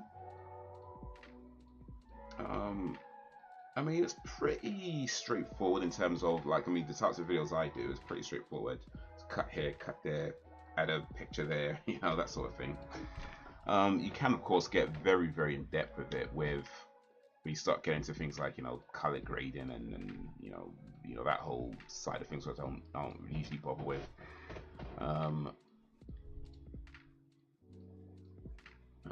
Okay, the program. Yeah, the program's pretty cool. So I would say it's probably about as complicated to learn it as any other video editing software. It's, well, I say complicated. That's probably the right word to use. It's probably, in terms of learning to use it, you could probably get to the basics of it pretty easy enough. There's plenty of videos on YouTube you can find to learn how to use it. But in terms of like, you know, doing all the other stuff with it, then of course they're going to have its levels, right? My issue is a bit just more specific to myself and anybody who's used Premiere Pro. So Adobe Premiere Pro is what I've been using before, and that's a great video editing software. I'm not knocking it at all, not now, not ever. It's probably still amongst the best video editing softwares you can get. But I've been using it for a long time, and I've been paying £20 a month to use it because, you know, that's how they do things these days. And then I hear about DaVinci Resolve, which does pretty much everything that I need it to do as a video editing software, and I don't have to pay £20 a month for it. I'm kind of thinking, I want to move over to that. You know what I mean? So but because I'm so used to using Adobe, that's just where it gets a bit finicky, you know, because I'm used to doing things that way, but to do that same thing, I've got to do it another way, and it's just getting your brain round, you know, doing things a little bit differently. Yeah, get used to that. Saves, oh, for sure, and especially like the one I've been using, DaVinci. It's they've got two options. One's a free option and one's a paid option. The paid option is just a one-off payment. Like you pay £300, that's it. No monthly thing, no yearly thing. Just £300, one and done, right? The free option is which I'm using right now. Has a lot on it, and I don't think I'm gonna need to update to the paid option, at least not anytime soon. You know, and it's not even like free for a limited amount of time or free and they put like the watermarks on it, or free but you can't do this and you can't do that. It's just free. Like, it's literally just free. Like, you download it for free from their website, and it's amazing what you get for free, considering I've been paying £20 a month. You know what I mean? It's like, yeah, I think I wanna try this one out.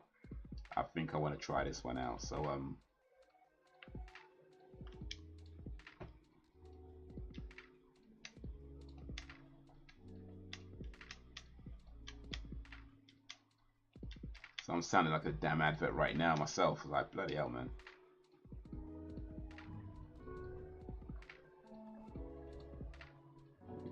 Easy to learn, but more difficult to master. Yeah, for sure. Yeah.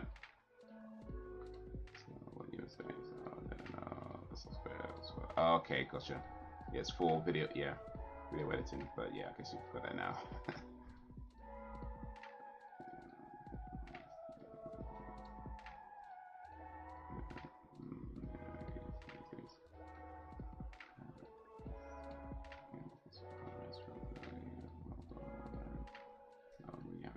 Indeed, indeed.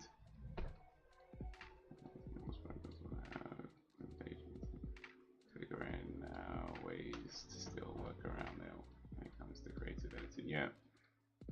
Have you tried Shortcut? That's what I use after WM shouted stores. Shortcut, I don't think I've even heard of. I don't believe I've heard of that. Is that movie making software? A video making software? Video editing rather.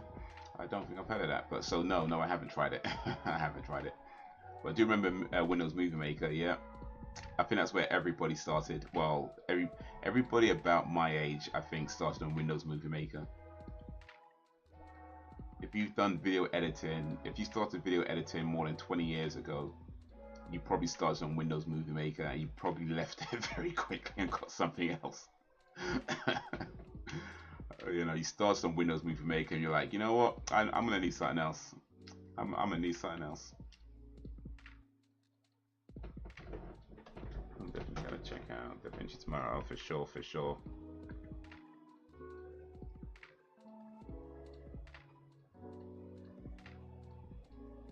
The only thing I'll say when you go to their website, it's a little bit confusing how they do it. At least for me anyway, maybe not for you, I don't know. But like I said, there's a paid option and a full option and a free option. The free option is called DaVinci Resolve. The paid option is called DaVinci Resolve Studio, right? So when you click on it, make sure you click on the one that says DaVinci Resolve, rather than DaVinci Resolve Studio, because that's the one you pay for. I mean, unless you, of course, you want to decide you do want to pay for it, of course, go for that. But if you want to try the free version, DaVinci Resolve.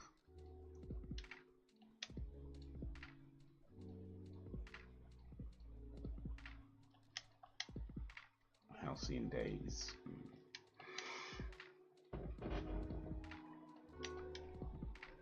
Evil poison. Is there any poison that isn't evil?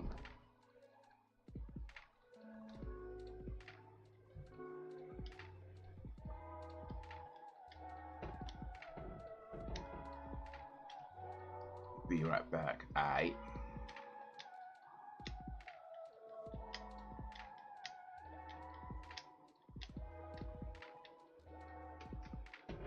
Next level.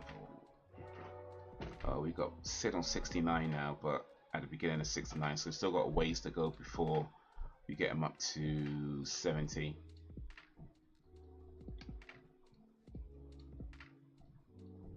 He just wants to hit Eminem. Well, why not? Guess who's back? Back again.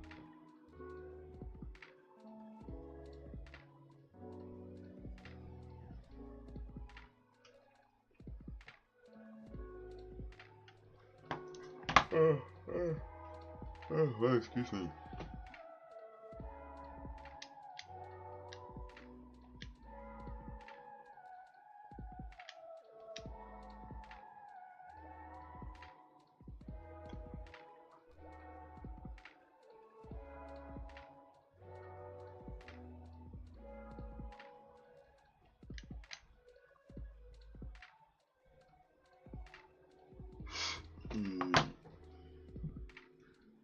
Yeah, boy.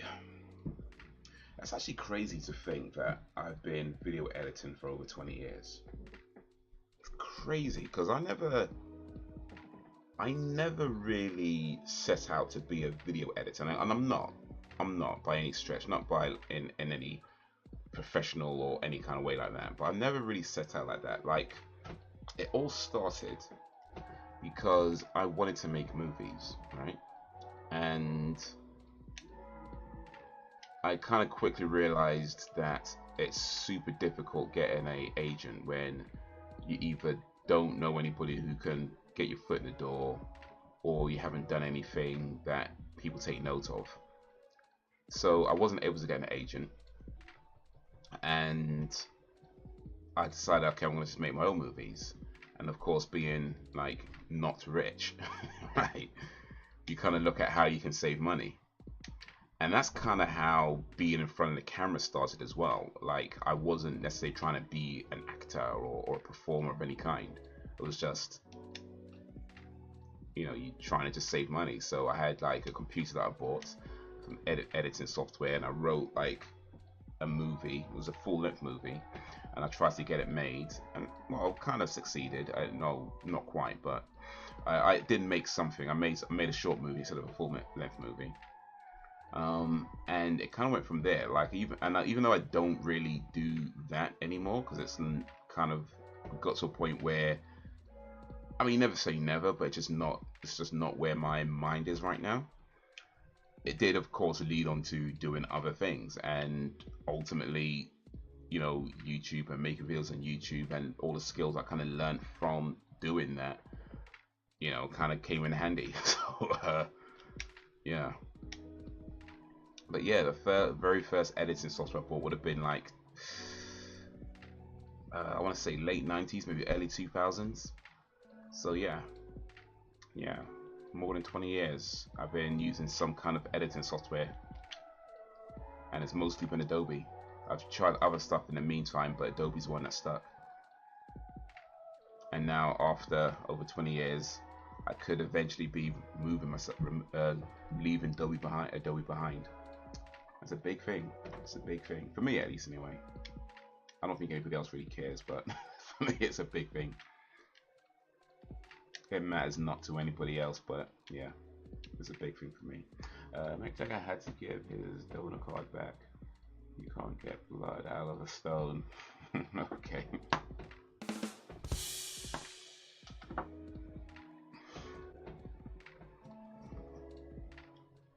Funny thing, same hair actually. Okay.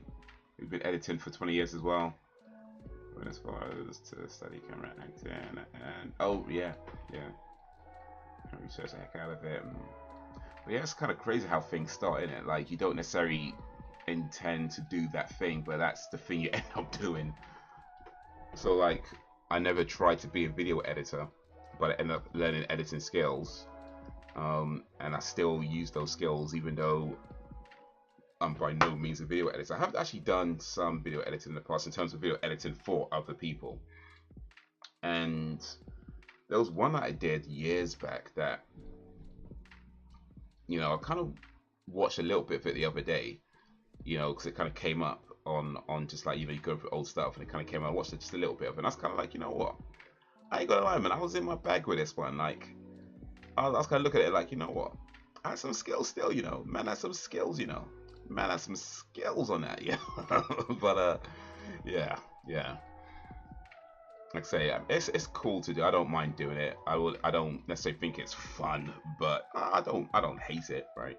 But at the same time, it was never like me trying to be an actual editor, and I'm still not still not trying. I don't never say never, but it's just not where my head's at.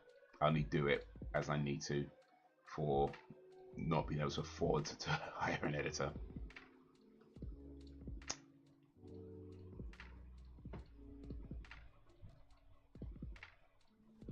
The short films, no budget. Amazing. By the way, yeah, 69. well. What did you do?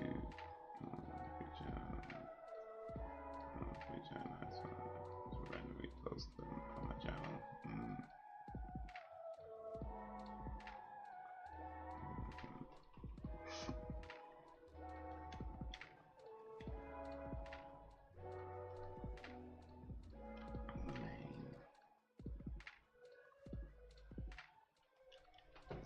Yo, Sam B in the place to be. How is ye? How's movie night with Sophie? How was Matilda? I was trying to make it rhyme, never mind. Almost. Almost. Almost.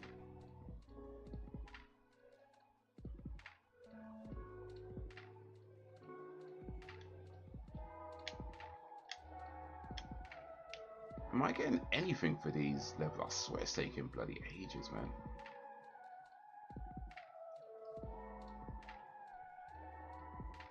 It's taking bloody ages. So watch another 7 more. Another 7 more times now. Oh right, Matilda. Yeah. How you doing, Sam?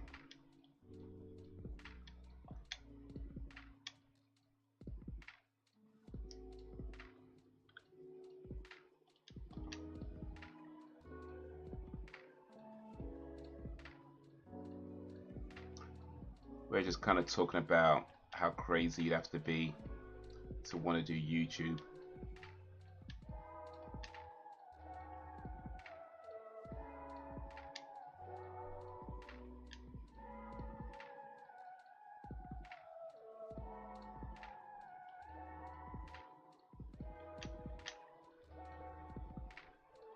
I'm watching monsters earlier. But I needed a subscription and I'm Tuesday, so. What, no free trial available or something?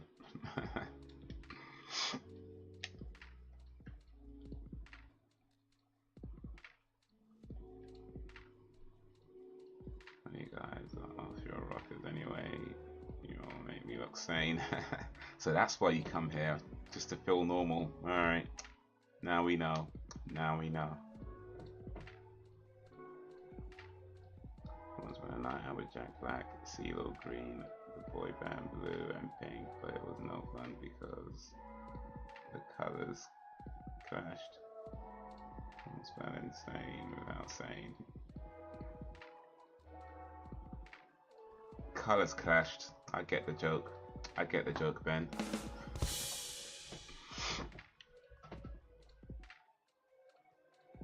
You complete me.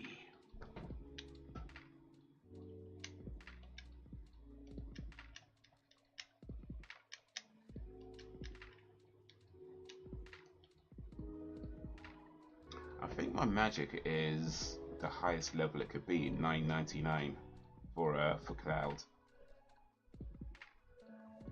I don't think you get higher than that.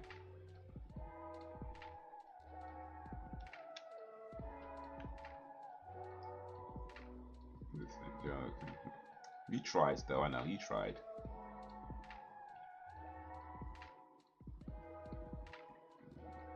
I like that. So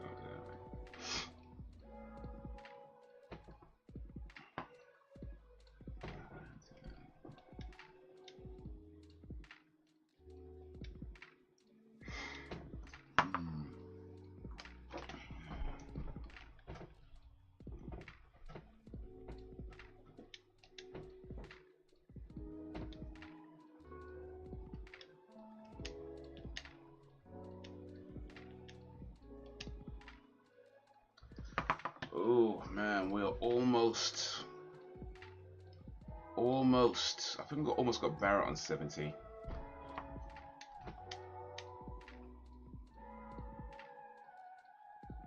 think we might have Barrett on 70 after this one actually. That's just Sid. There we go. Level up, level up, level up. Now we just need Sid. We've got a while to go for Sid. Oof. More than halfway.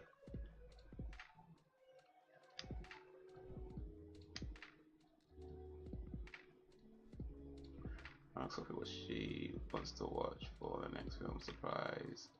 Surprise. Matilda again. Is Matilda a good movie? I think I've seen it. I really can't remember. Matilda's the one with like there's the teacher, Trunchbull or something like that. Mrs. Trunchbull, is that the one? And she's like a bully or something.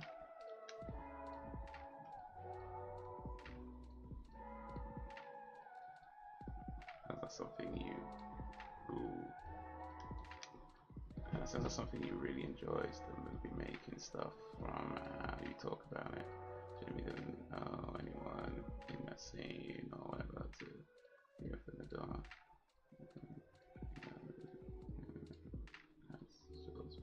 Nope, it's too scary.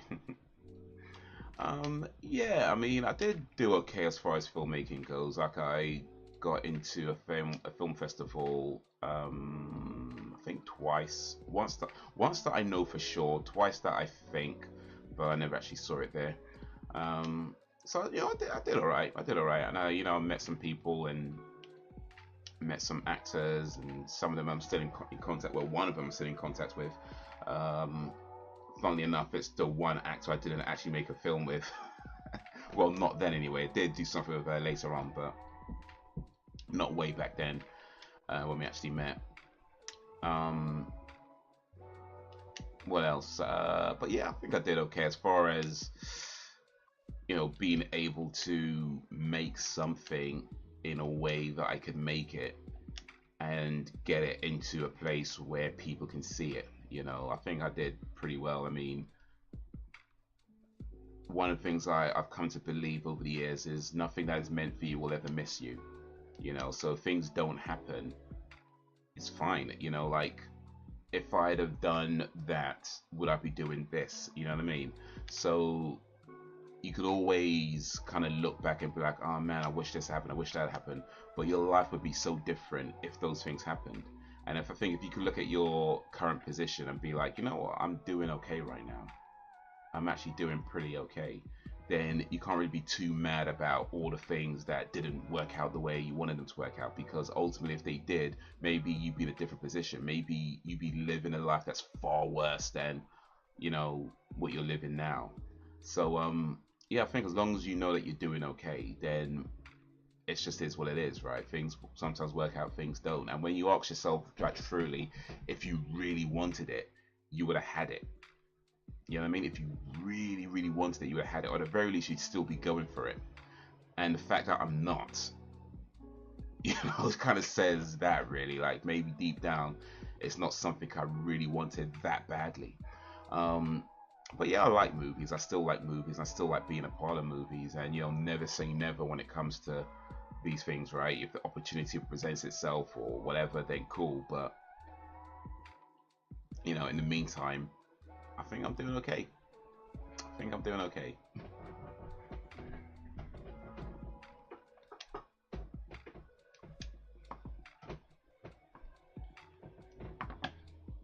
That's the one. It's right, to be fair, it's a bit of fun. Okay, cool, cool.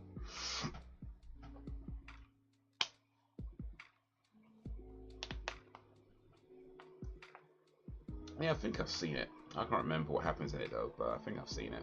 Maybe I should watch it again. Refresh one's memory. Oh, by the way, I started editing the wrong turn video. Still ways from finishing the edit it, but I've managed to get it recorded. I started editing it. So yeah, hopefully that be coming soon.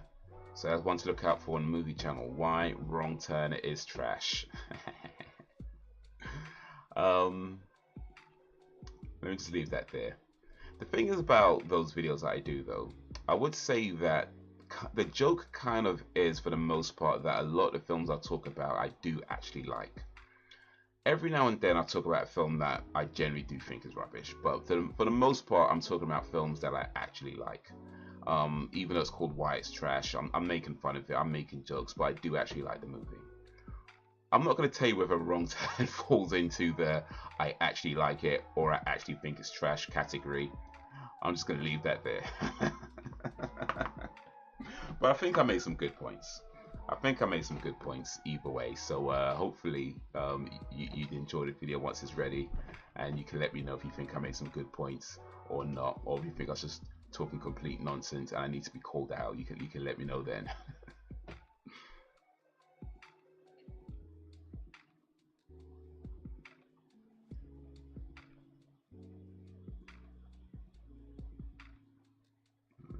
turns and everything again, so it's good sign. Okay, so I'm gonna need Sophie to pardon me for the crimes I'm about to commit when she becomes queen. So yeah, cool. I like Matilda. Tell Sophie that I like Matilda, even though I can't even remember what happens in that movie. Tell her I like Matilda, so that I can remain on her good side. Because yeah, I'm gonna need those pardons. I'm gonna commit bare crimes, and I'm gonna need somebody to pardon me. So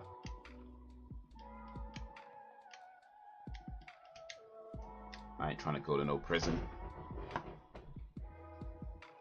Watched two movies yesterday, and as soon as you've seen both Class A3 and Alice Darling 2022.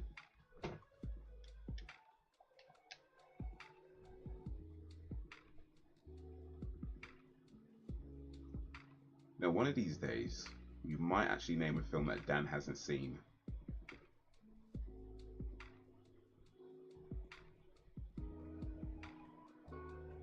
And when that happens, you better make sure you're indoors because pigs will start falling out of the sky.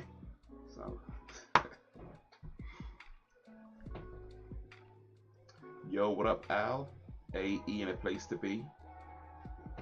I started Psycho vid, but had to stop because went out, but we'll finish it.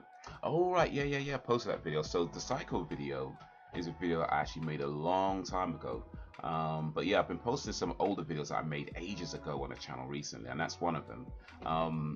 But I think that's a decent video. I like that video actually. So yeah, glad. Well, hopefully get more time to watch it properly. But yeah, I like that video. That's I don't think, well, do you know this? I can't remember if I said this or not. I might have told you guys, I'm not sure. But I used to do, in fact, I think Dan knows this actually, because like I say, Dan and I go way back. But yeah, I used to make movie videos, like movie analysis videos a long time ago. And I kind of stopped doing it for a while. Partly because I kind of felt burnt out. And that was mainly because I put too much pressure on myself to keep doing them over and over again. When I didn't really have to do that, but that's part of the whole thing. You live and learn. But I hadn't done them for a while. I kind of got sidetracked into doing other types of videos and that kind of thing. So I hadn't done it for a long time. And then eventually, of course, I started doing this channel where I was like, you know, I do want to talk about films. I want to have fun with it. I want to try kind of keep it chill and within my own kind of a schedule where I'm not doing too much too soon and, you know, that whole thing. But then I was kind of like, I did want to post some older videos that I made because I'm looking back and I'm like, you know, these are good videos. I think I still feel like they're good videos. So I posted some and then I forgot about it, and then Dan reminded me about not posting them. So like, okay, cool, let me do it properly now. So yeah, I've been putting out some older videos recently, over the past, I think, a few months now, and that's the latest one. I think there's maybe about one or two to go. But yeah, not all my old videos are gonna end up on the channel because some of them are kind of like, you know what I mean? Like, yeah, maybe they need to stay in the past. But a few of them, or quite a few of them, where I was like, you know what? I think I did good with that. I think that's still a pretty good video. So yeah, those are ones that are coming up, and Psycho being the latest one, which yeah, hopefully enjoy it when you get time to watch it. But yeah, I like that one. I like that video. I think I made some pretty good points in that video. Oh, nice one, Dan. That's the Haze Challenge. Do you have a favorite video you've made for any of your channels? Oh, I don't know if I have a favorite video. I guess it kind of varies from what kind of mood I'm in. I like Wrong Turn. It's not the best film I've ever made, but it has its charm, and the rest of them suck ass. So apart from 4, that was okay. Well, I won't say that about the video I'm about to make, but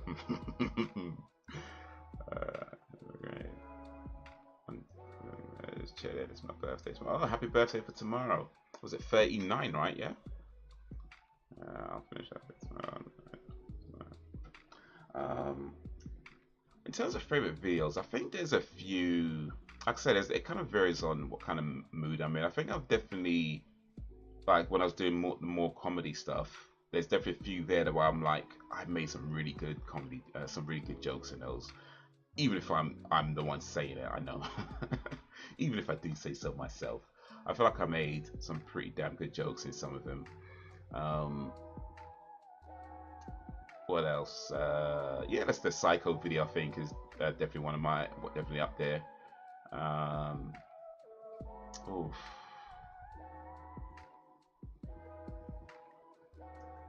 I think with the Wyatt's Trash series, um, you know, I think some of my best jokes were in uh, the Fast and the Furious. Why the Fast and the Furious is trash? I think I did some of my best jokes in that one. Um,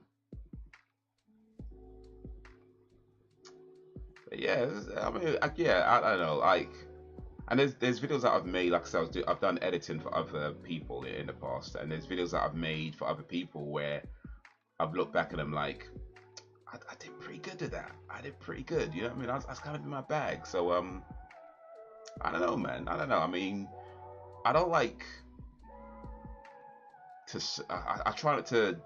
I don't want to sound arrogant, but yeah, there are some videos that I've made where I feel like I've done pretty well with them, you know, and I totally admit that I've made plenty of trash videos as well. Like, I ain't gonna lie, I've made a ton of trash videos as well, but yeah, there's a few out there that I'm like, yeah, I did that, you know.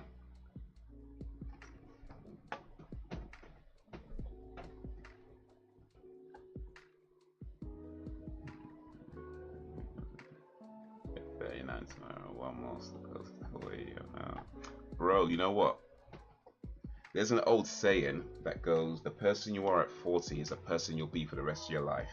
So now that you're about to turn 39, you might want to start thinking, am I who I want to be? Am I who I want to be? Because you get to 40 and there's no going back. So as long as you're happy with yourself, as long as you're truly, genuinely happy with yourself, then you're doing all right.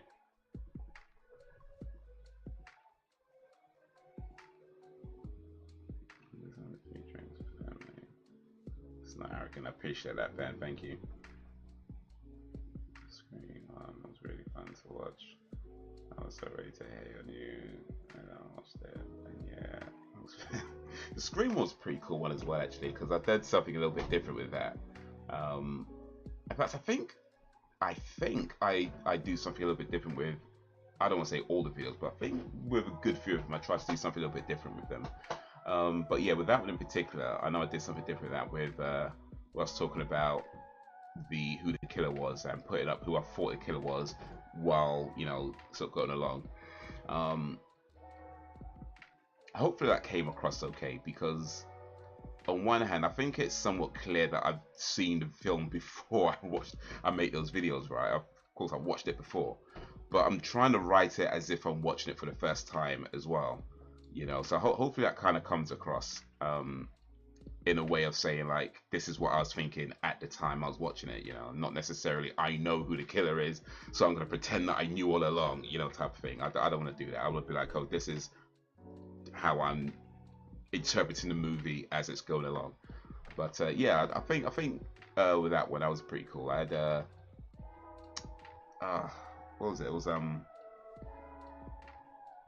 think I said something about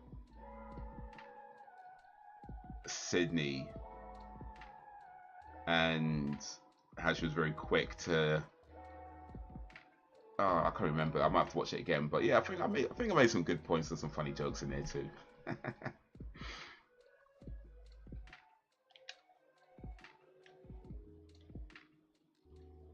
Yeah, because when making videos, most people do that it's future nostalgia.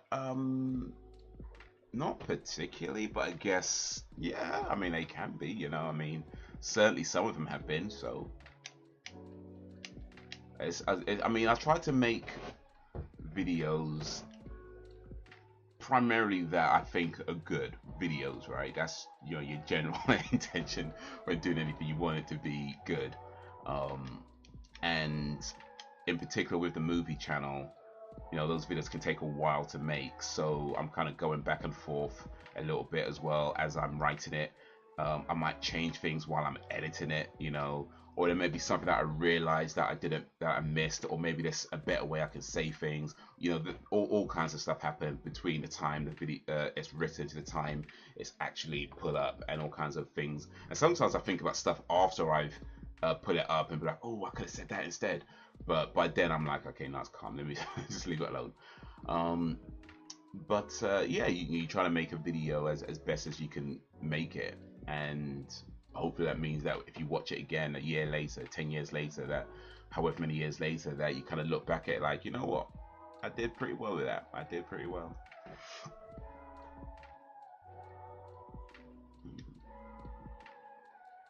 Videos like that, so it comes to mind.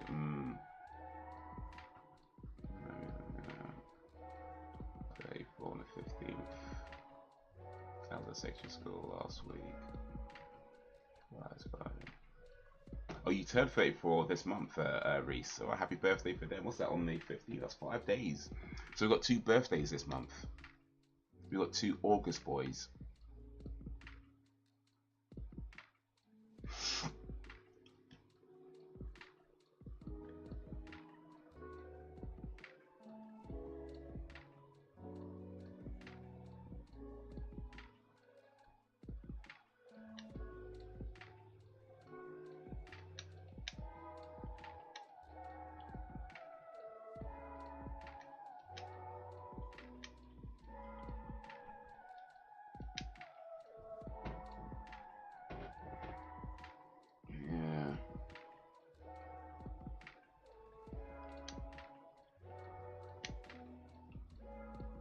Secondary school was kind of lit though. I ain't gonna lie, man. Secondary school was kind of lit. Well, not at the time, but you know, when you leave and you think back at it, it's like, you know, I had some fun in secondary school. I had some fun. I had some fun. You know what I mean? I had a good time. You know, you don't realize. I didn't realize that at the time, but I had a good time. I had a good time.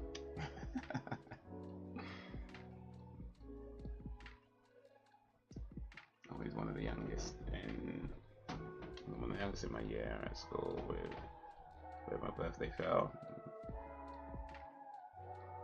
But I guess your birthday would have been out of the school year though. Like you would have been you had your birthday during the summer holidays, so it's like you didn't get no cake or nothing like that on your birthday. Like, well, actually no, maybe your family gave you cake, but like if you had your birthday during school time, then yeah, like you might get some cake or something, or well, actually no, maybe not secondary school. In primary school we did. In primary school we did. We got cake and sandwiches and stuff like that on your birthday. But yeah, if your birthday fell like outside school terms, then yeah, you didn't. Yes, it's just too bad. It's just too bad. My sister's this month also. I forgot. Oh really? Oof. Better get that present real quick.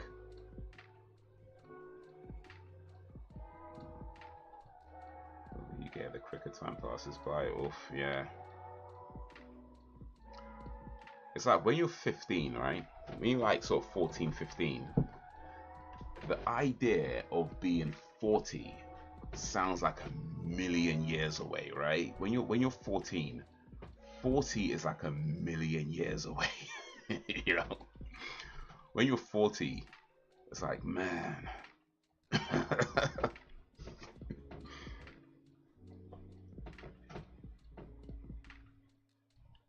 yeah, it gets a school birthday. This is New Year's Eve. Oh man. Hopefully she still gets cake though. Oh, she still gets cake. You have to pay for it yourself. That's the only thing, like, because school ain't gonna do it for you. So you have to buy the cake yourself.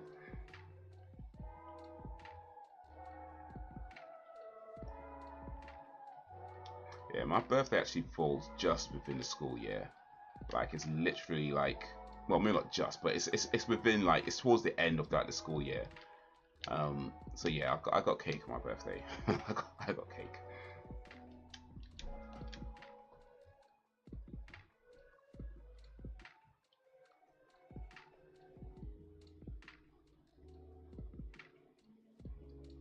Actually, wait a minute. Now I'm thinking about it. I mean, I got cake, but I'm trying to remember. Like, I don't think it was the school that provided the cake. Actually, now I'm thinking about it. Yeah, I don't think it was the school that provided cake. I think we had to. Yeah, and I don't think it was actually. No, no, no. The school didn't provide a cake.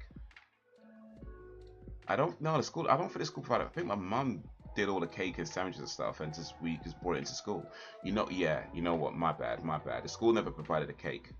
We provided our own cake, but we got to bring it in and have cake on our on your birthday, which means you didn't have. We didn't have normal classes because we just ate cake and had fun on your birthdays. I remember. Yeah, that's what I remember. We had to bring your own cake, but we didn't have normal classes. I remember it now. I remember it now. I remember it now. I'm on the 18th, my older sister on the 26th. Okay, loads of birthdays in August. What's going on? Their birthdays in August going happening right now.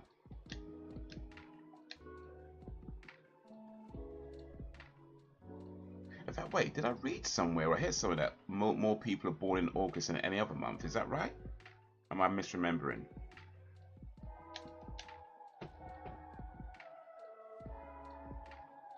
One way or another, cake was involved. Exactly. We definitely had cake. Definitely had cake. Whether the school provided it or we provided it, but there's definitely cake on my birthday. I remember that. Lots of cake. I see we're both.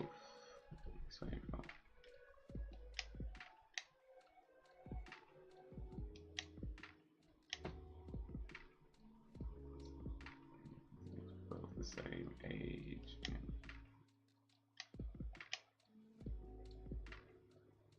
Wait, do you mean hold on a sec. Because you're about to turn 34. Do you mean she's already 34 and she's about to turn 35? Or do you mean she's about to turn 34 as well? Like you're both about to turn 34.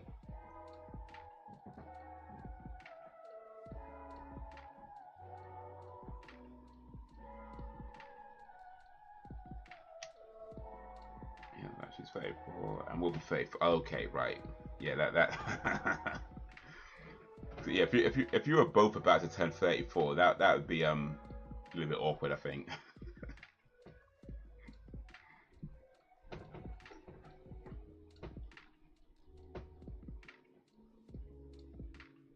Oh, for a week or so. Okay, gotcha. Yeah. EVGA kind of sucks though because most don't buffer with Polly's birthday. They always use this Corsair. Oh, them ones. Yeah. I know. Yeah, it's your birthday and your Christmas present. Them ones. Yeah, them ones. Get one present a year. It's like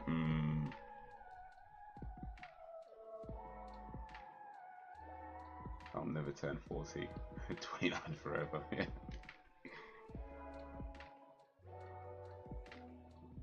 Old school games in it. Yeah, sir. 1997 this game was released. This game is 27 years old, is that right? 26-ish? 26 years old, just about. It's old. This game is old enough to vote. This game is old enough to get a tattoo.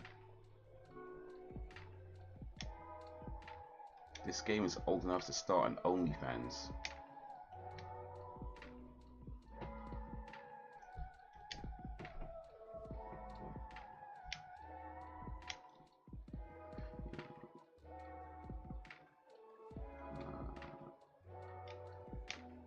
For my birthday this year, I get at least an hour of complete silence. Oh, well, good luck with that.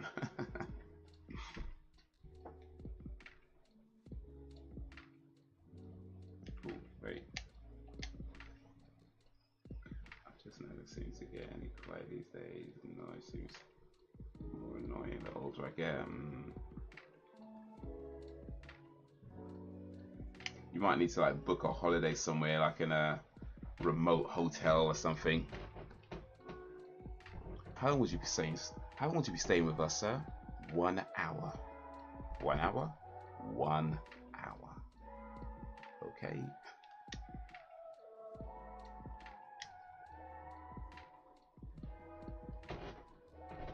Never had a holiday. Well, should rectify that. Well, if you can. I mean, I know life can get in the way, but yeah, if you can, if that's all possible, definitely do something about that.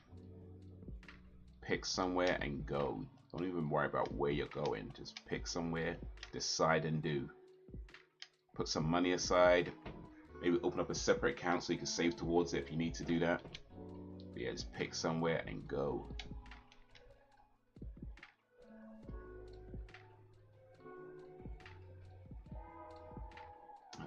Society is resets. Instead of going always on, home used to be a sanctuary. Now you're still bombarded with notifications. Non-stop DIY, lawnmowers, engines, dogs. Yeah, everybody wants something from you. It's a platform. Yeah. Most day, I really would like used to be left on again tonight. It's just me and myself. Nope. I have to do the family thing.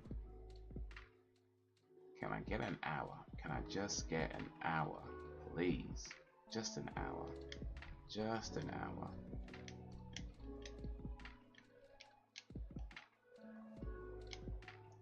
Oh, we've almost got Sid on level 70, you know.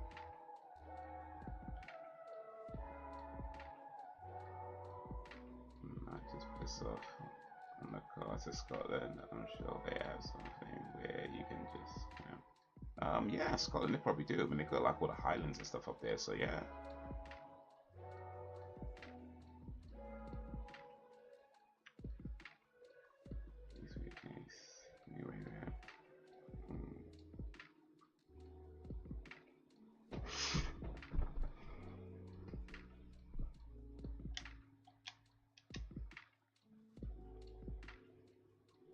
Oh, flipping out, it's the wrong one.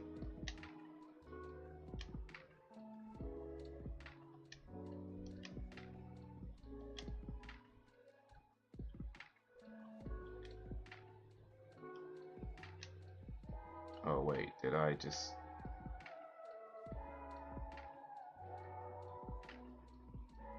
Did I just hit ultimate on myself?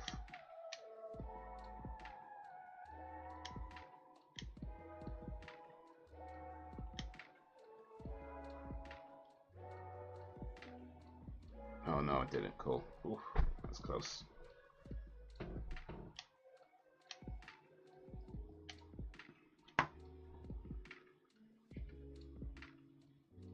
I have 5 people in my house now.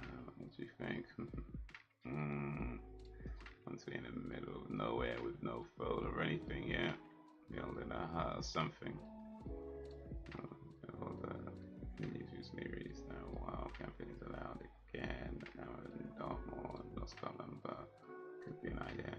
Building a shack in nature just seems instinctively right. Yeah, you could probably like buy land or something like that and just build your own house. I mean, I imagine that's probably even not that hard to do, you know.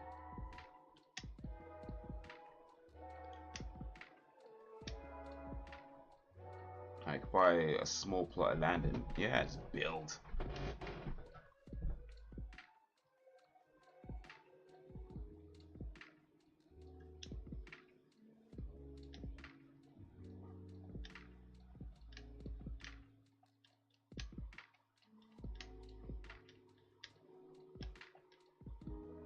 Okay, I think one more and we've got Sid on level 70. Ooh, we are Clizzos. We are Clizzos.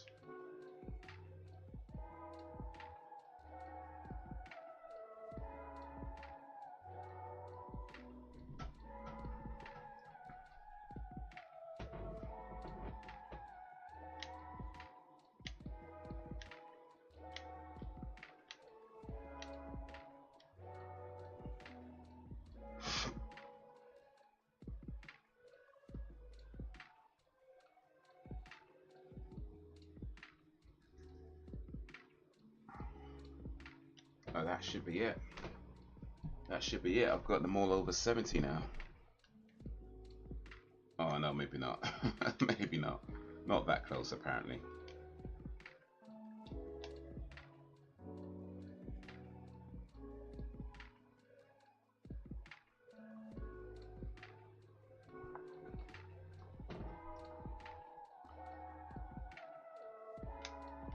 This should be it then. This should be it. So it's still 69, dude. Yeah, still loves that 69. Still be loving that 69.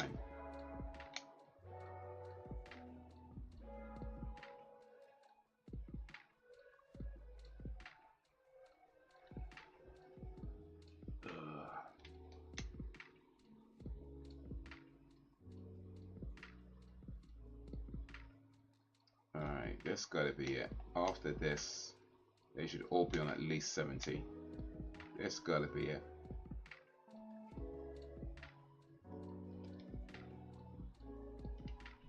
There we go. Oof, okay.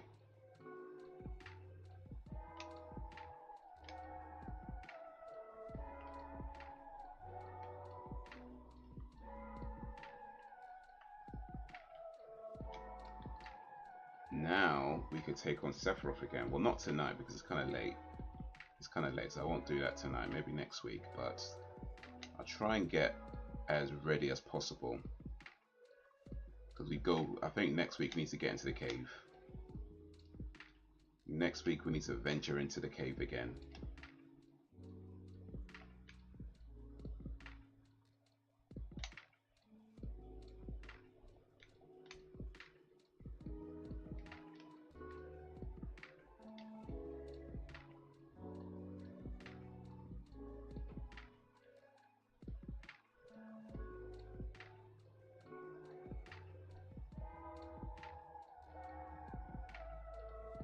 Oh, flipping hell, I'm trying to do that. Ooh, yo, no, no, I ain't trying to take this guy on. No. Ugh. Man, just blocking my path as well. Oh wait, can I get past him? Oh, I think I get past him. Oh, I'm trying to take them guys because those guys take their pizzas. Them men take their pizzas.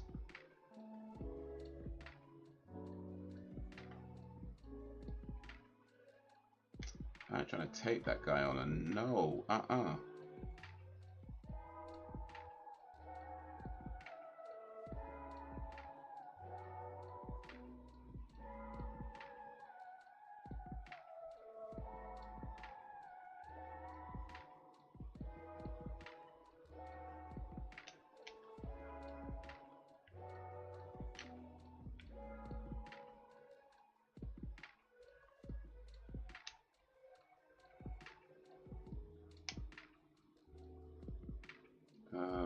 just need to find a place where I can buy stuff because I've used some items and I need to replenish those items. I don't remember where anything is anymore though. Not there. Not there.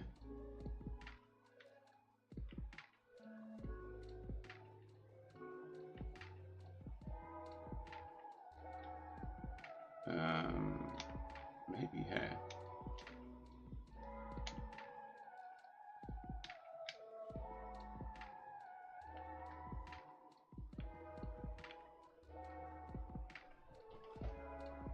Oh, really? These guys want to fight me now.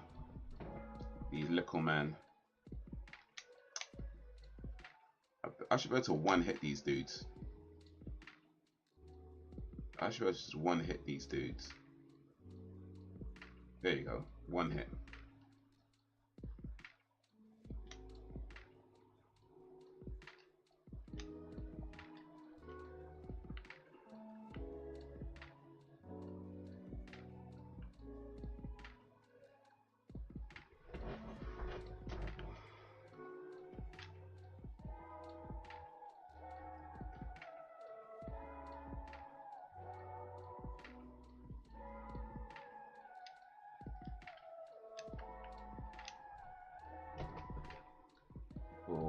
Alright.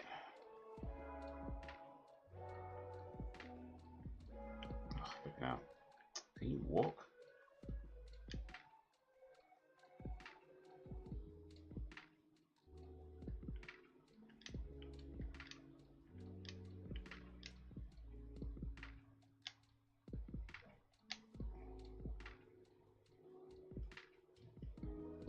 Okay, so I'm gonna go on that side.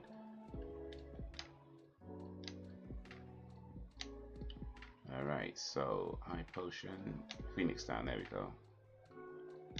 Buy that. Hyper, buy that. Tent, yeah, maybe get some of those. I don't want this. Explosive damage on one opponent. I can buy them all now. I probably don't even need that, to be honest with you, but I'll buy it. Let me see here. Is that my item list complete? Not quite, not quite.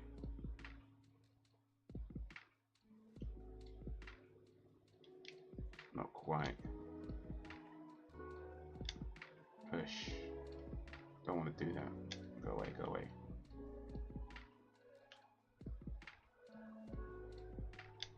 There you go.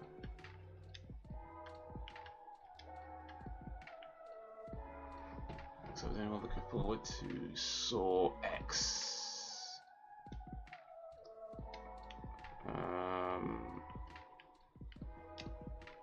I don't know if I'm looking forward to it, but yeah.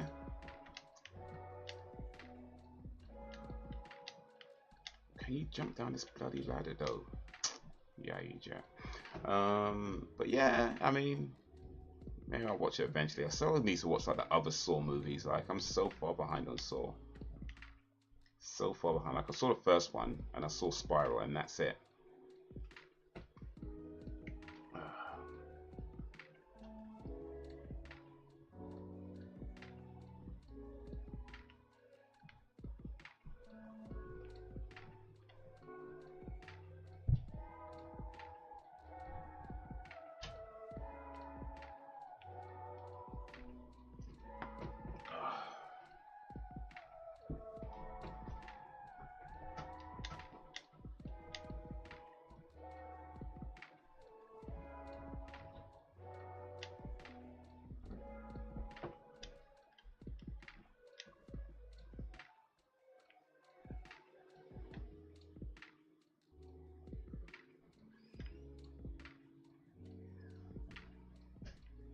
Where did I put this damn pad?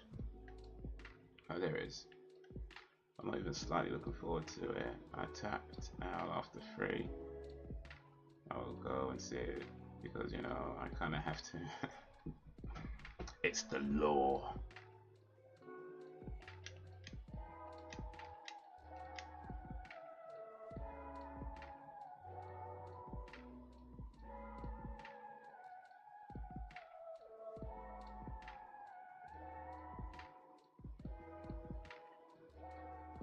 It's a Saw movie. It's a horror movie. And like, it's been a while since they've made a Saw movie, right?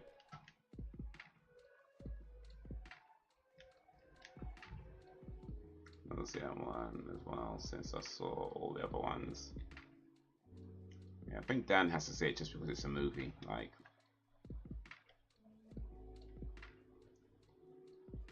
it's a movie.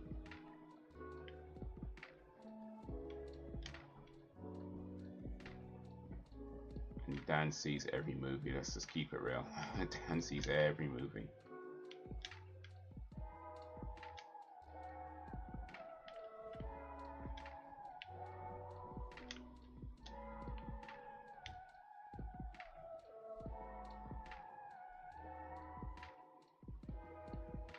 Oh, that's the end. I don't want the end.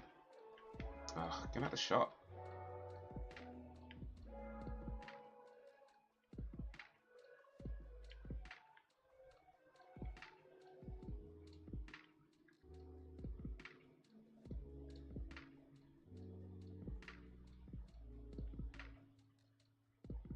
Alright, spiral. Burst. so-called twist I called it. What was the twist? I don't even remember. Oh wait, no, it was the guy. Yeah, the guy was. Yeah, no, I remember.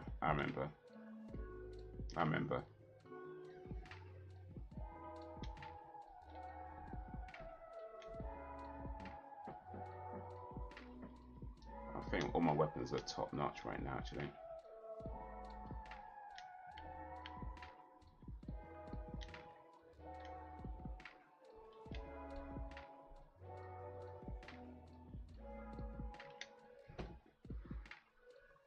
Yeah, that was motivation at this point, yeah, exactly.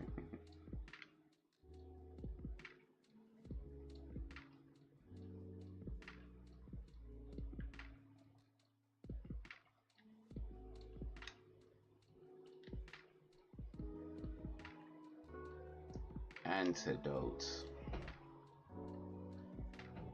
I don't know how much I need these things, but I've got plenty of money right now. It just makes sense to buy as much as I can.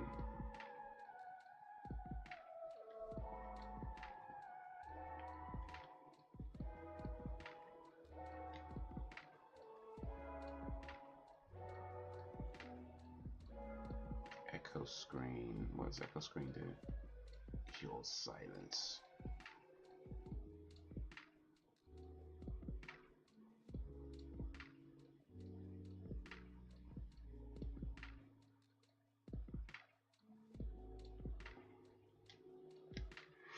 The minute he was killed off screen, he was 100% the killer.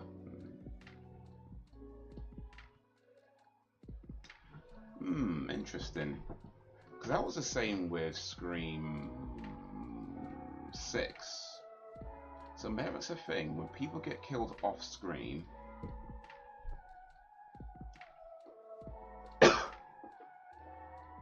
oh, excuse me. And I guess, well, not just, oh well, that's a bit general. I guess if we're talking about any kind of murder mystery type movie, right? If a person gets killed off screen, do they always turn out to be the killer? I haven't seen enough murder mystery type movies to know if that's true or not. But it's an interesting theory. Like, how many times in a murder mystery does somebody get killed off screen and that person turns out to be the killer? Okay, oh, main character, okay, specifically main character, okay. So if a main character in a murder mystery gets killed off screen, high chance they're the killer. That'd be an interesting theory to test out, actually. That'd be an interesting theory to test out, and who knows, maybe I just might. Maybe I just might.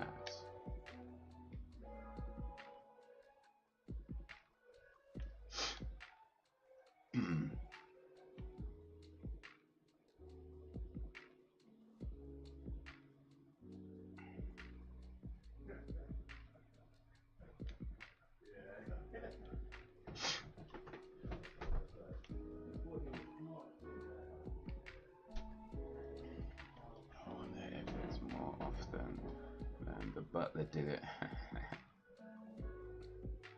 I guess it depends. So if there's a butler, it's the butler. If there's no butler, it's the guy who gets killed off screen.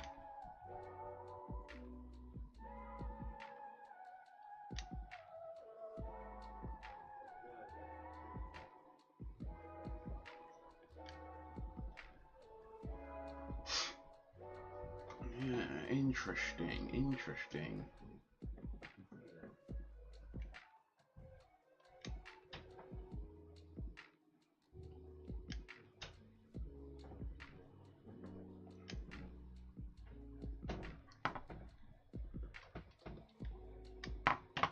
Oh.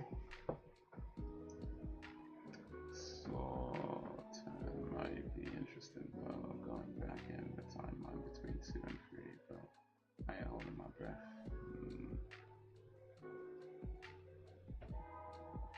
There was a time where they were making those movies every year, like every year. For I think about 6 or 7 years, there was a new Saw movie. And I was just kind of like, I'm good. I'm good. I'm good. I think Resident Evil's like that for a while as well. Like every year was a brand new Resident Evil movie for about 5 or 6 years. Eyes off screen, and there's the main character. There, my money's on him. Definitely that guy.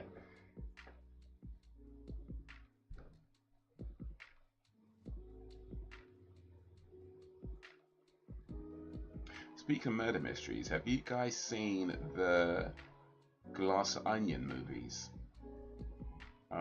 There's 2 of them. One's called Glass Onion, and the other one's called. Actually, no, I said it wrong. Knives Out. The Knives Out movies. One of them is just called Knives Out. The other one's called Glass Onion. The second one's called Glass Onion. The first one's called Knives Out. They're pretty good, you know. They're pretty good. Like, they're very untypical murder mysteries. So I won't say much more than that. But they're very untypical murder mysteries. But they're still very clever, in my opinion, and just still very well done movies. I think they're both on Netflix. But yeah, real good movies. Real good movies. With the former James Bond in the lead role. And there was a news on the games have just begun. Oh yeah. Do you want to play a game? Another game? Like, no. Why are we still playing games, bro? Every time you play games, somebody gets killed. Like, I don't want to play games with you, man. I ain't playing games with you, man.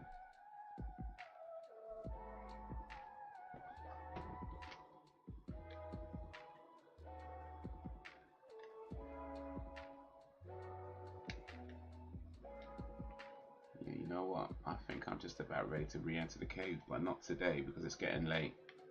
So that's gonna have to wait till next week, methinks. But yeah, I reckon I'm about ready to re-enter that cave.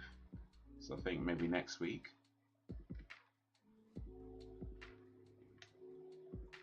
But now we'll quit out of that. Let me just chat to y'all for a little bit before we end today. But yeah, I think the next week, re-enter the cave, take on Sephiroth again, and see how we do. And hopefully, hopefully I do better than before. Because, bruh, that really. Hopefully, I can find a save point in the cave. So that's the thing.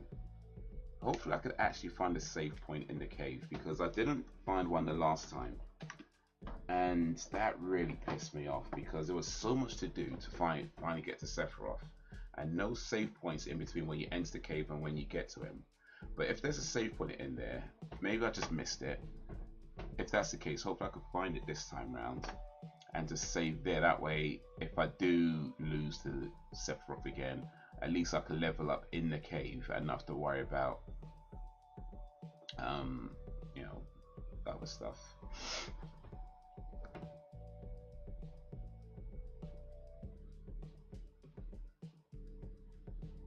Biggest thing with Saw was Hoffman. I just never enjoyed his character. Which one was Hoffman? I mean, is he in the first one?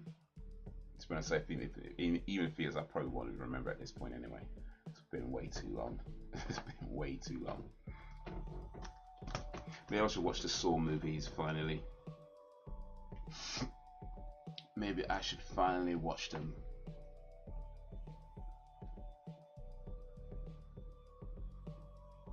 Saw was 2004. Man, that's like nearly 20 years ago.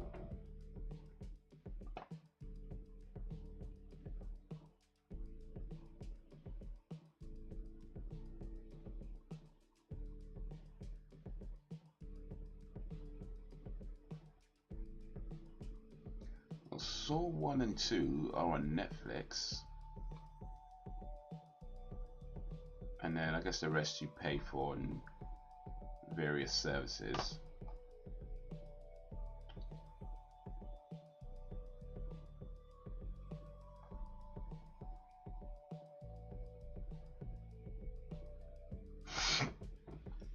Saw 3D.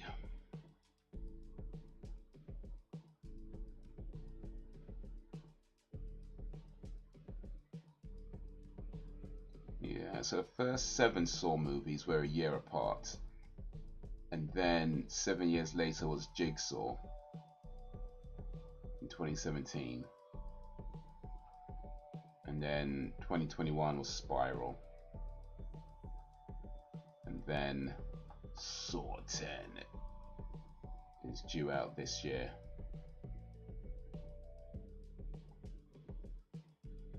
Detective Lieutenant Mark Hoffman comes into it in the sequels. Okay, I want to see him then.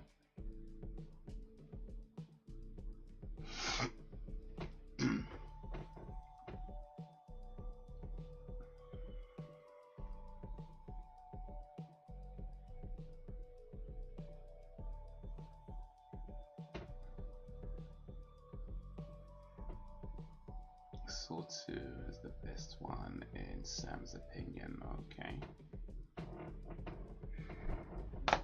Yeah. Maybe I'll watch some of these or all of them. I don't know.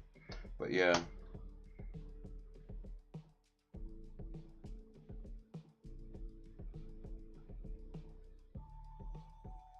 Or maybe I'll talk about why they're trash on my movie channel.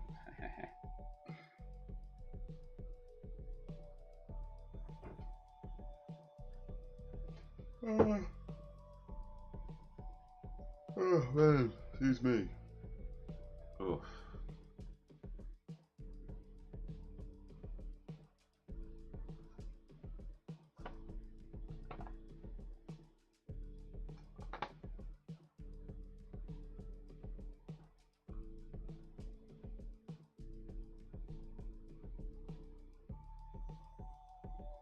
I guess the only actor, actually no, maybe not. Oh wait, yeah.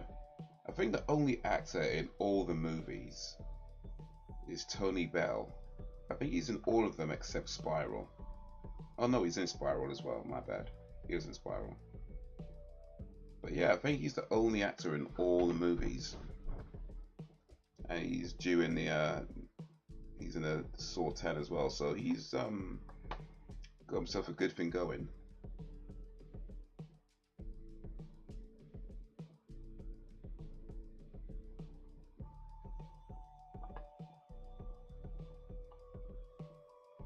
"20 years of Saw." But I didn't see Saw. Did you see Saw? Or did you saw Saw?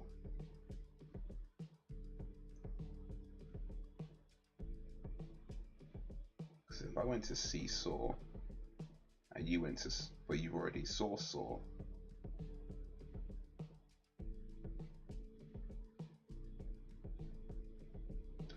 The one we should see is X. That's a really good movie.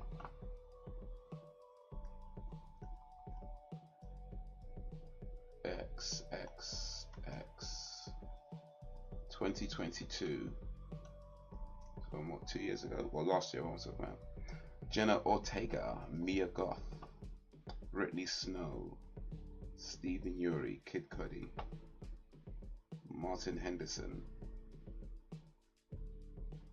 Jenna Ortega's in like every movie in the last like what 3 or 4 years, I think. Like every horror movie in the last few years, Jenna Ortega's in it. She has cornered that market. Oh, it's on Amazon. Okay, that's pretty cool. I can watch it on Amazon.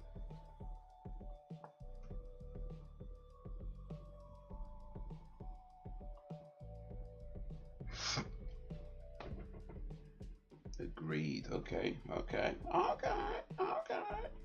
In 1979, a group of young filmmakers set out to make an adult film in rural Texas. But when their reclusive elder hosts catch them in the act, the cast find themselves fighting for their lives. So they're trying to make a porno and they get killed. Wow. That's a metaphor for life then, isn't it? Yeah.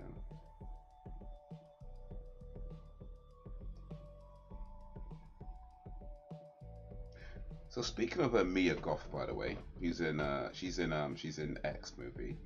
She's in another movie called Pearl. Now, I have not seen Pearl.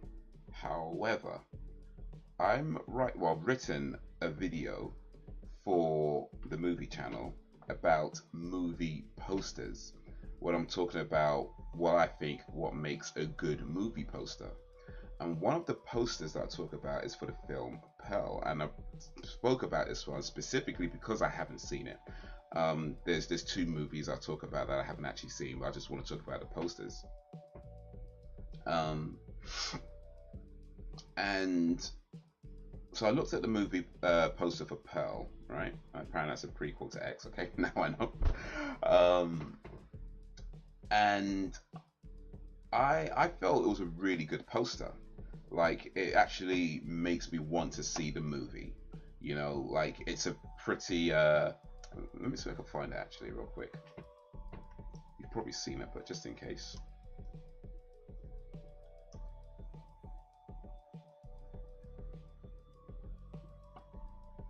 Oh wait, no, that was the wrong button. Wrong one. I'm gonna go here.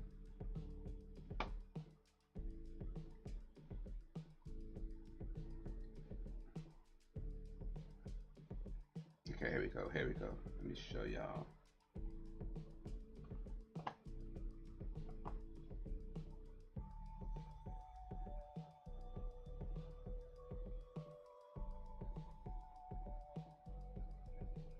So yeah, this is the movie poster, right? And when I saw that, I was kind of thinking like, it tells me a lot about the movie, but it doesn't necessarily tell me everything. I mean, I feel like it's telling me a lot about the movie, but also it leaves quite a bit to the imagination as well. And in a sense that from this poster, but by the way, I still haven't seen the movie, so I could be completely wrong. But from this poster, I get the impression that it's a slasher. There's a lot of gore, violence, bloody murders, that sort of thing. I get that impression of that. It says an extraordinary origin story. So I'm feeling like she's maybe like a pissed off wife or something. Maybe she was had an abusive husband. Again, I could be completely wrong. And by the way, I don't. If you see it, don't tell me. Don't tell me. If you've seen it, don't tell me. I'm just saying what the poster creates in my mind. But yeah, the point is that it makes me want to see the movie. Like, this poster makes me want to see the movie. So yeah, I just felt that was a really good poster. It's one of the posters that I talk about in that video. But now I know that it's a prequel to X. I should watch X first. So cool. I can do that.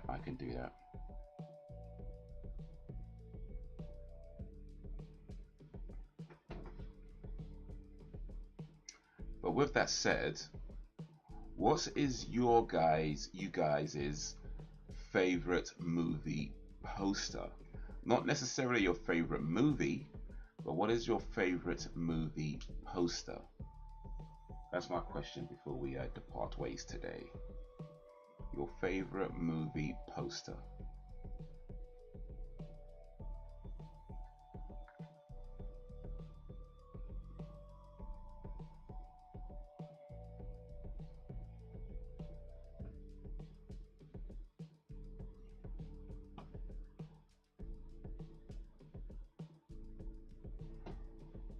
Oh wait, now he's saying it's a prequel to X. I guess that's why there's an X in the background of this. That makes sense now. That makes sense. I wasn't sure what that was about, but I guess now that oh, an extraordinary. Okay, I get it now because it's a prequel to X. I see. That makes sense now. That makes sense. But yeah, okay. So watch X, then Pearl. Cool. Gotcha. Her name is actually Mia Goth as well. How cool is that? Like, her name is Mia Goth. That's a cool name.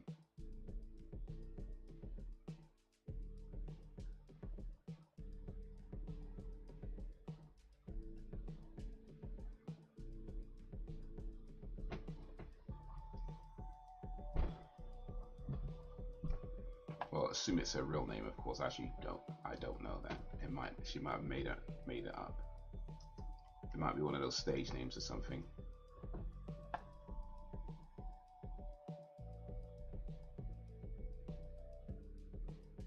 Yeah, it's a stage name, flipping element. Oh no, it's not. It's not. Her full name is Mia Gypsy Melo da Silva Goff. So yeah, her name was actually Mia Goff. That is so cool.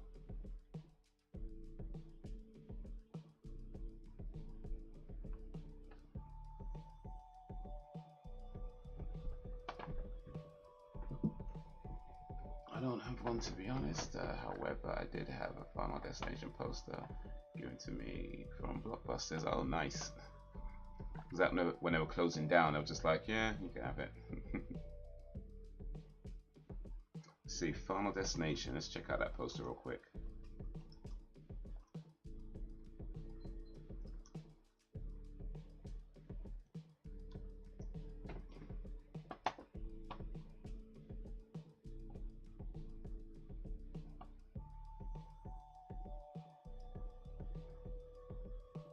I know a lot of really good posters. The Omen has some great ones. All the Omen, yeah. I think I've seen a few of the Omen posters actually. Was this the one that you had, Sam? Is this the poster? I think that's the main one they were using.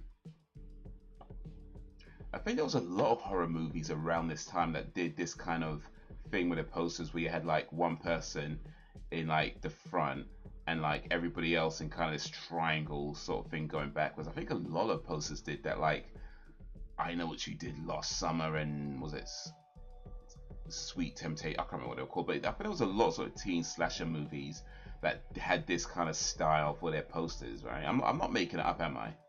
I'm pretty sure I'm not making it up. Let me see if I can remember some of them though. There was like, yeah, I think I Know What You Did Last Summer did that. Stuff like that. I don't have it anymore.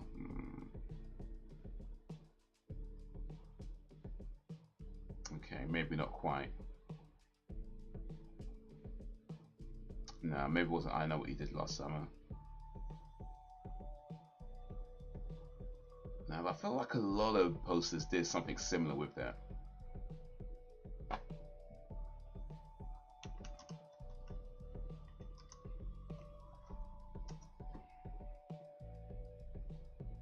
Another guy dislikes me. I'm a delight. Of course. Of course.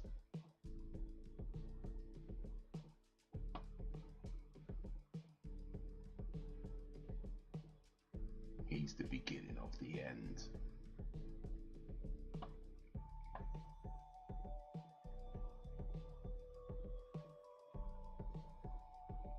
The Thing is, oh yeah, the Thing movie poster is awesome actually. I remember that one, The Thing.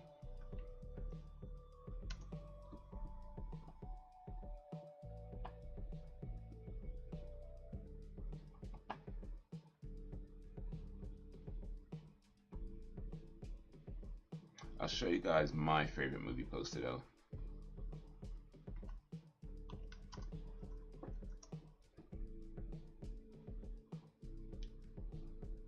This is probably my favorite movie poster.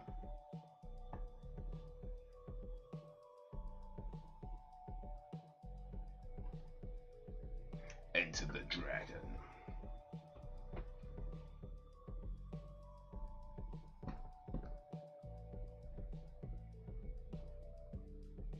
Yeah, we'll put the poster look at a time.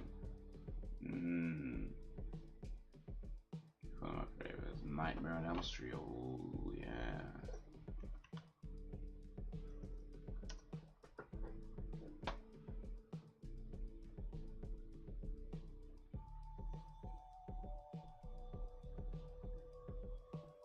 I like movie posters. I guess what I like about a movie poster is the ones where even if you wait, I'm gonna say this, like before you see the movie, right? I like a poster that can tell you something about a movie without necessarily giving it all away, and you know, make you want to see the film. Like just makes you be like, man, I've got to see this movie.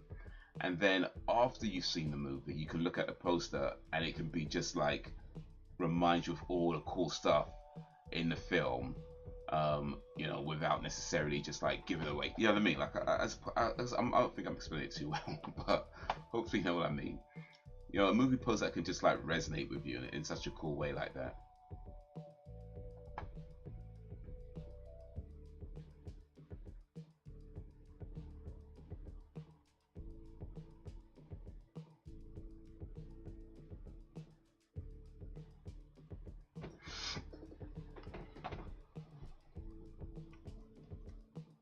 There's another cool movie poster.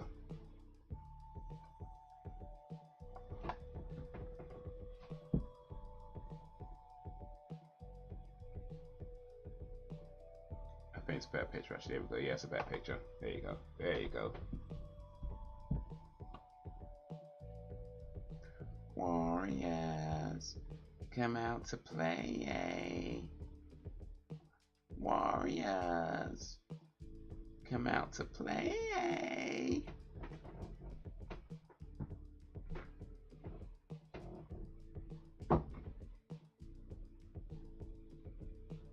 Can you dig it? That's way for that, yeah.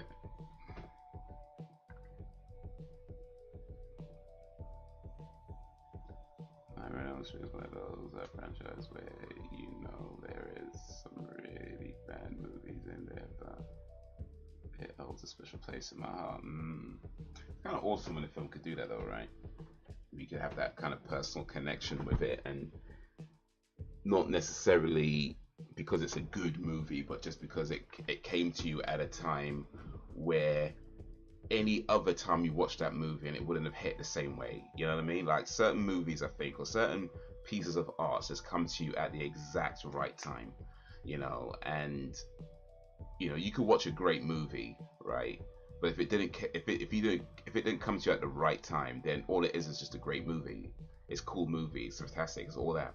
But when a movie comes to you at that right time in your life and it just does what it does, you know, even if it's not even a good film, like it just hit you at that right time. And I feel like those types of films, and that's not something you can plan, of course, that's not something you can, you know, market, but it's just you just happen to see it at a time in your life where that was the optimal time to see it, and it just hits so different, you know. You could watch it over again and you could maybe make fun of it or laugh at the fact that it's kind of silly or stupid or whatever it may be, but at the same time it just holds that connection because it came to you at that right moment in your history, you know.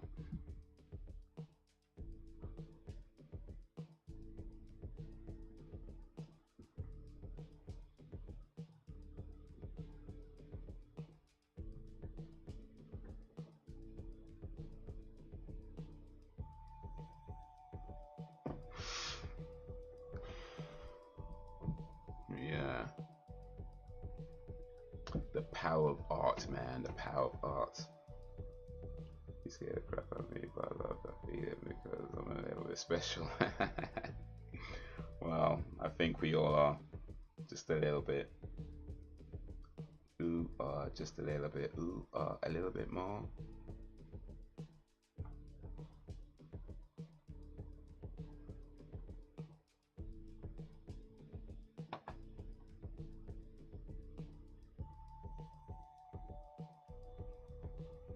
Actually, never scared me. Yeah, Dan was ready.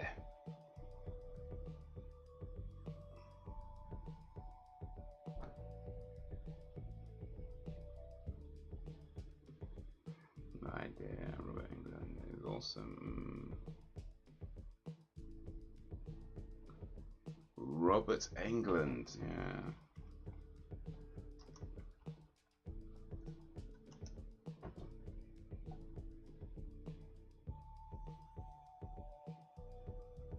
"76 years old now, from Glendale, California."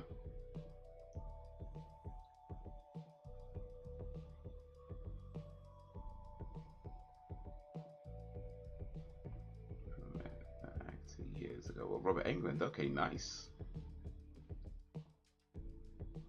I was in primary school when I first saw Ryan Reynolds. Jeez, gave me shitless. And I loved it. Still a legend indeed. In primary school, so you would have been at least 10 years too young to be watching that movie. But I think back then, like, let's keep it real. We all watched movies that we weren't old enough to be watching. I think that was the. I don't know if this kid. Do kids still do this? I don't know. But back then, like, it was common, to watch movies that were like 18 rated when you're like, 8, 9, 10 years old. You know what I mean? Like, it was just common, you know. Because you always knew somebody who can get you a DVD, or whether like it was a friend of a friend or your cousin or whatever it may have been, but it was like somebody can get you, let's say a VHS or other. There was somebody, or if you knew somebody who like worked at a cinema, like they can maybe sneak you in when nobody's looking, right? And you just like sit at the back and keep quiet, But it was common, man. It was so common. Like, we used to have that video store down the road from us where the dude, like, he would just happily rent you movies that you were clearly not old enough to be watching. But those were times, man. Those were times. Movies I was too young for sure. Yeah, wait for your parents to go to sleep. Keep the volume on low. Yeah, man. Beats the next days were raw, them ones.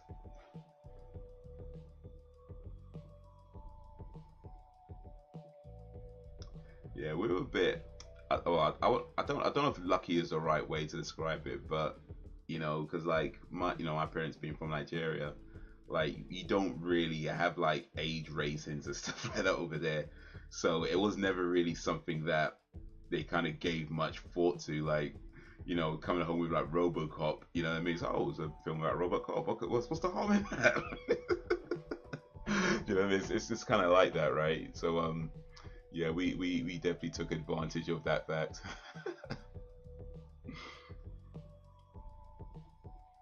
Fortunate enough to experience. I mean, yeah. It was more like, bruh, the amount of stuff we watched that we just should not have been watching, though. Them days, them days. But yeah, like I said, it's part of life, man. It's part of like being a kid during that time. You know, part of that whole experience.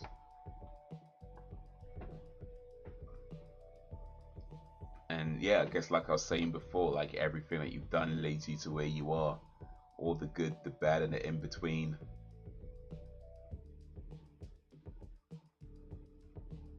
All leads you in some way to where we are right now. And as long as we're doing okay right now, and hey, it just is what it is, man. I think it's harmless.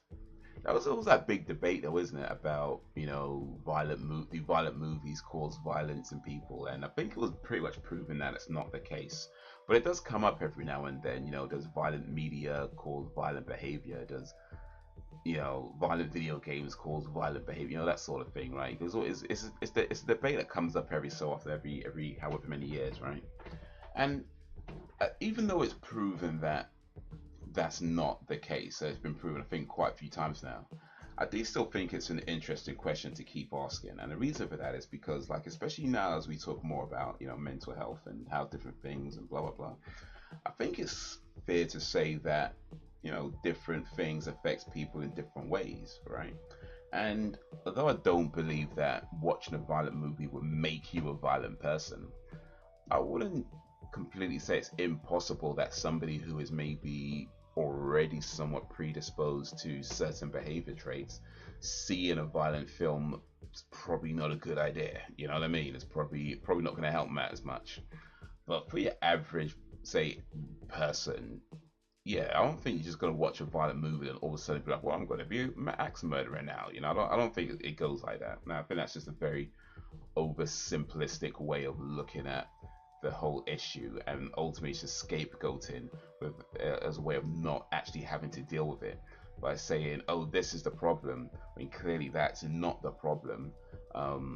It's just a way of passing the blame and not having to deal with what the actual issue is.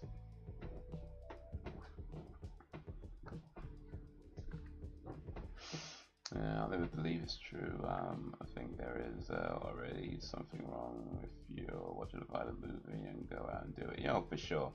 And that's kind of the thing, isn't it? Because like when we could, if you could understand that there's already something there, but nobody's doing something about that thing that's already there, and we're just saying, oh yeah, it's the violent movies, it's the violent music, it's the violent games. You know, that's the problem. That's the boogeyman. Truth is, people were killing each other long before these things ever existed. You know what I mean? You go back far enough, and it was the books that was doing it. People were killing each other long before books existed. You know, people find ways to kill each other for one reason or another. And yes, I am picking my nose on stream because I'm like that. So yeah, no, I don't believe a movie will make you violent. Um, I don't think it's impossible that somebody who already has maybe an issue, whether it's a mental health issue or some other kind of, issue where they might already be somewhat, what I mean, somebody who maybe grew up in a very abusive household, you know what I mean, that kind of thing. Not to say that just because you grew up in an abusive household, that means you mustn't watch violent movies. Again, I'm not trying to oversimplify it myself, but just as an example, you know, a lot of people grew up in abusive households and they didn't go out becoming axe murderers. So I don't mean to suggest that, but yeah, if there was something already there that's not being dealt with, that's really what we should be doing, and not trying to point the fingers at things that don't cause issues, but perhaps highlights the issue. I think that's maybe what it is. I think sometimes a movie might highlight an issue, and sometimes people don't like that issue being highlighted because now you've got to deal with it.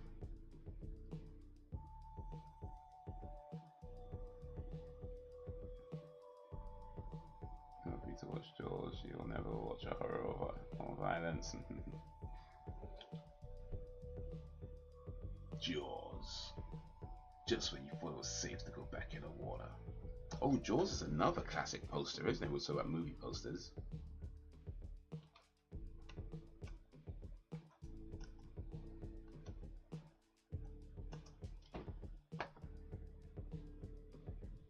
I mean, it's probably one of the most classic movie posters like ever. Look at this thing.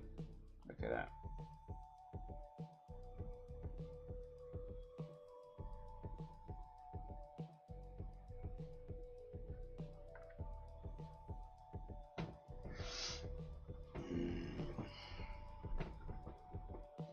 Oh, appreciate that likes, by the way, guys. I've seen the likes now. Appreciate that. Thank you, thank you, thank you. If you like it, like it. Oh, man. I think it's about time I start winding down.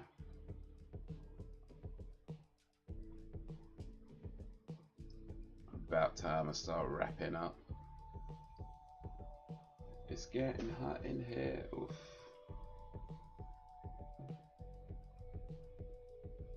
I need air conditioning. How much do air conditioning units cost? I need one of those. Finally, not getting an error message. Oh, there's an error coming up. Damn you, YouTube. Jeez.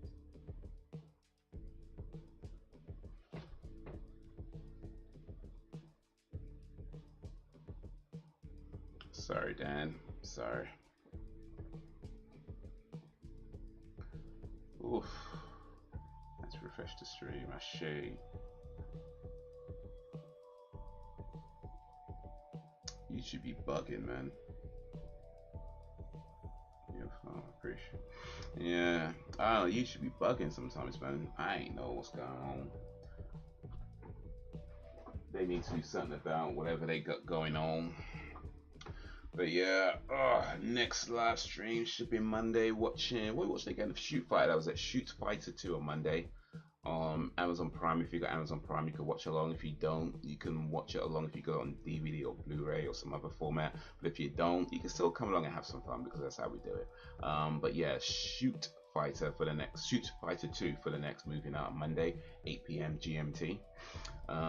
In the meantime, my plan is to do as much work over the next few days, do as much driving work over the next 3 days as possible to try and make as much money as possible before the week's up, and then do it all again next week, because that's my life. It's the life I chose, man. It's the life I chose. But yeah, that's pretty much me. But guys, you have been awesome as always. I appreciate you and all that you do. Thank you for keeping me company. Thank you for keeping it live there. The village is strong, and that's all you're doing. So until whenever, if ever, peace.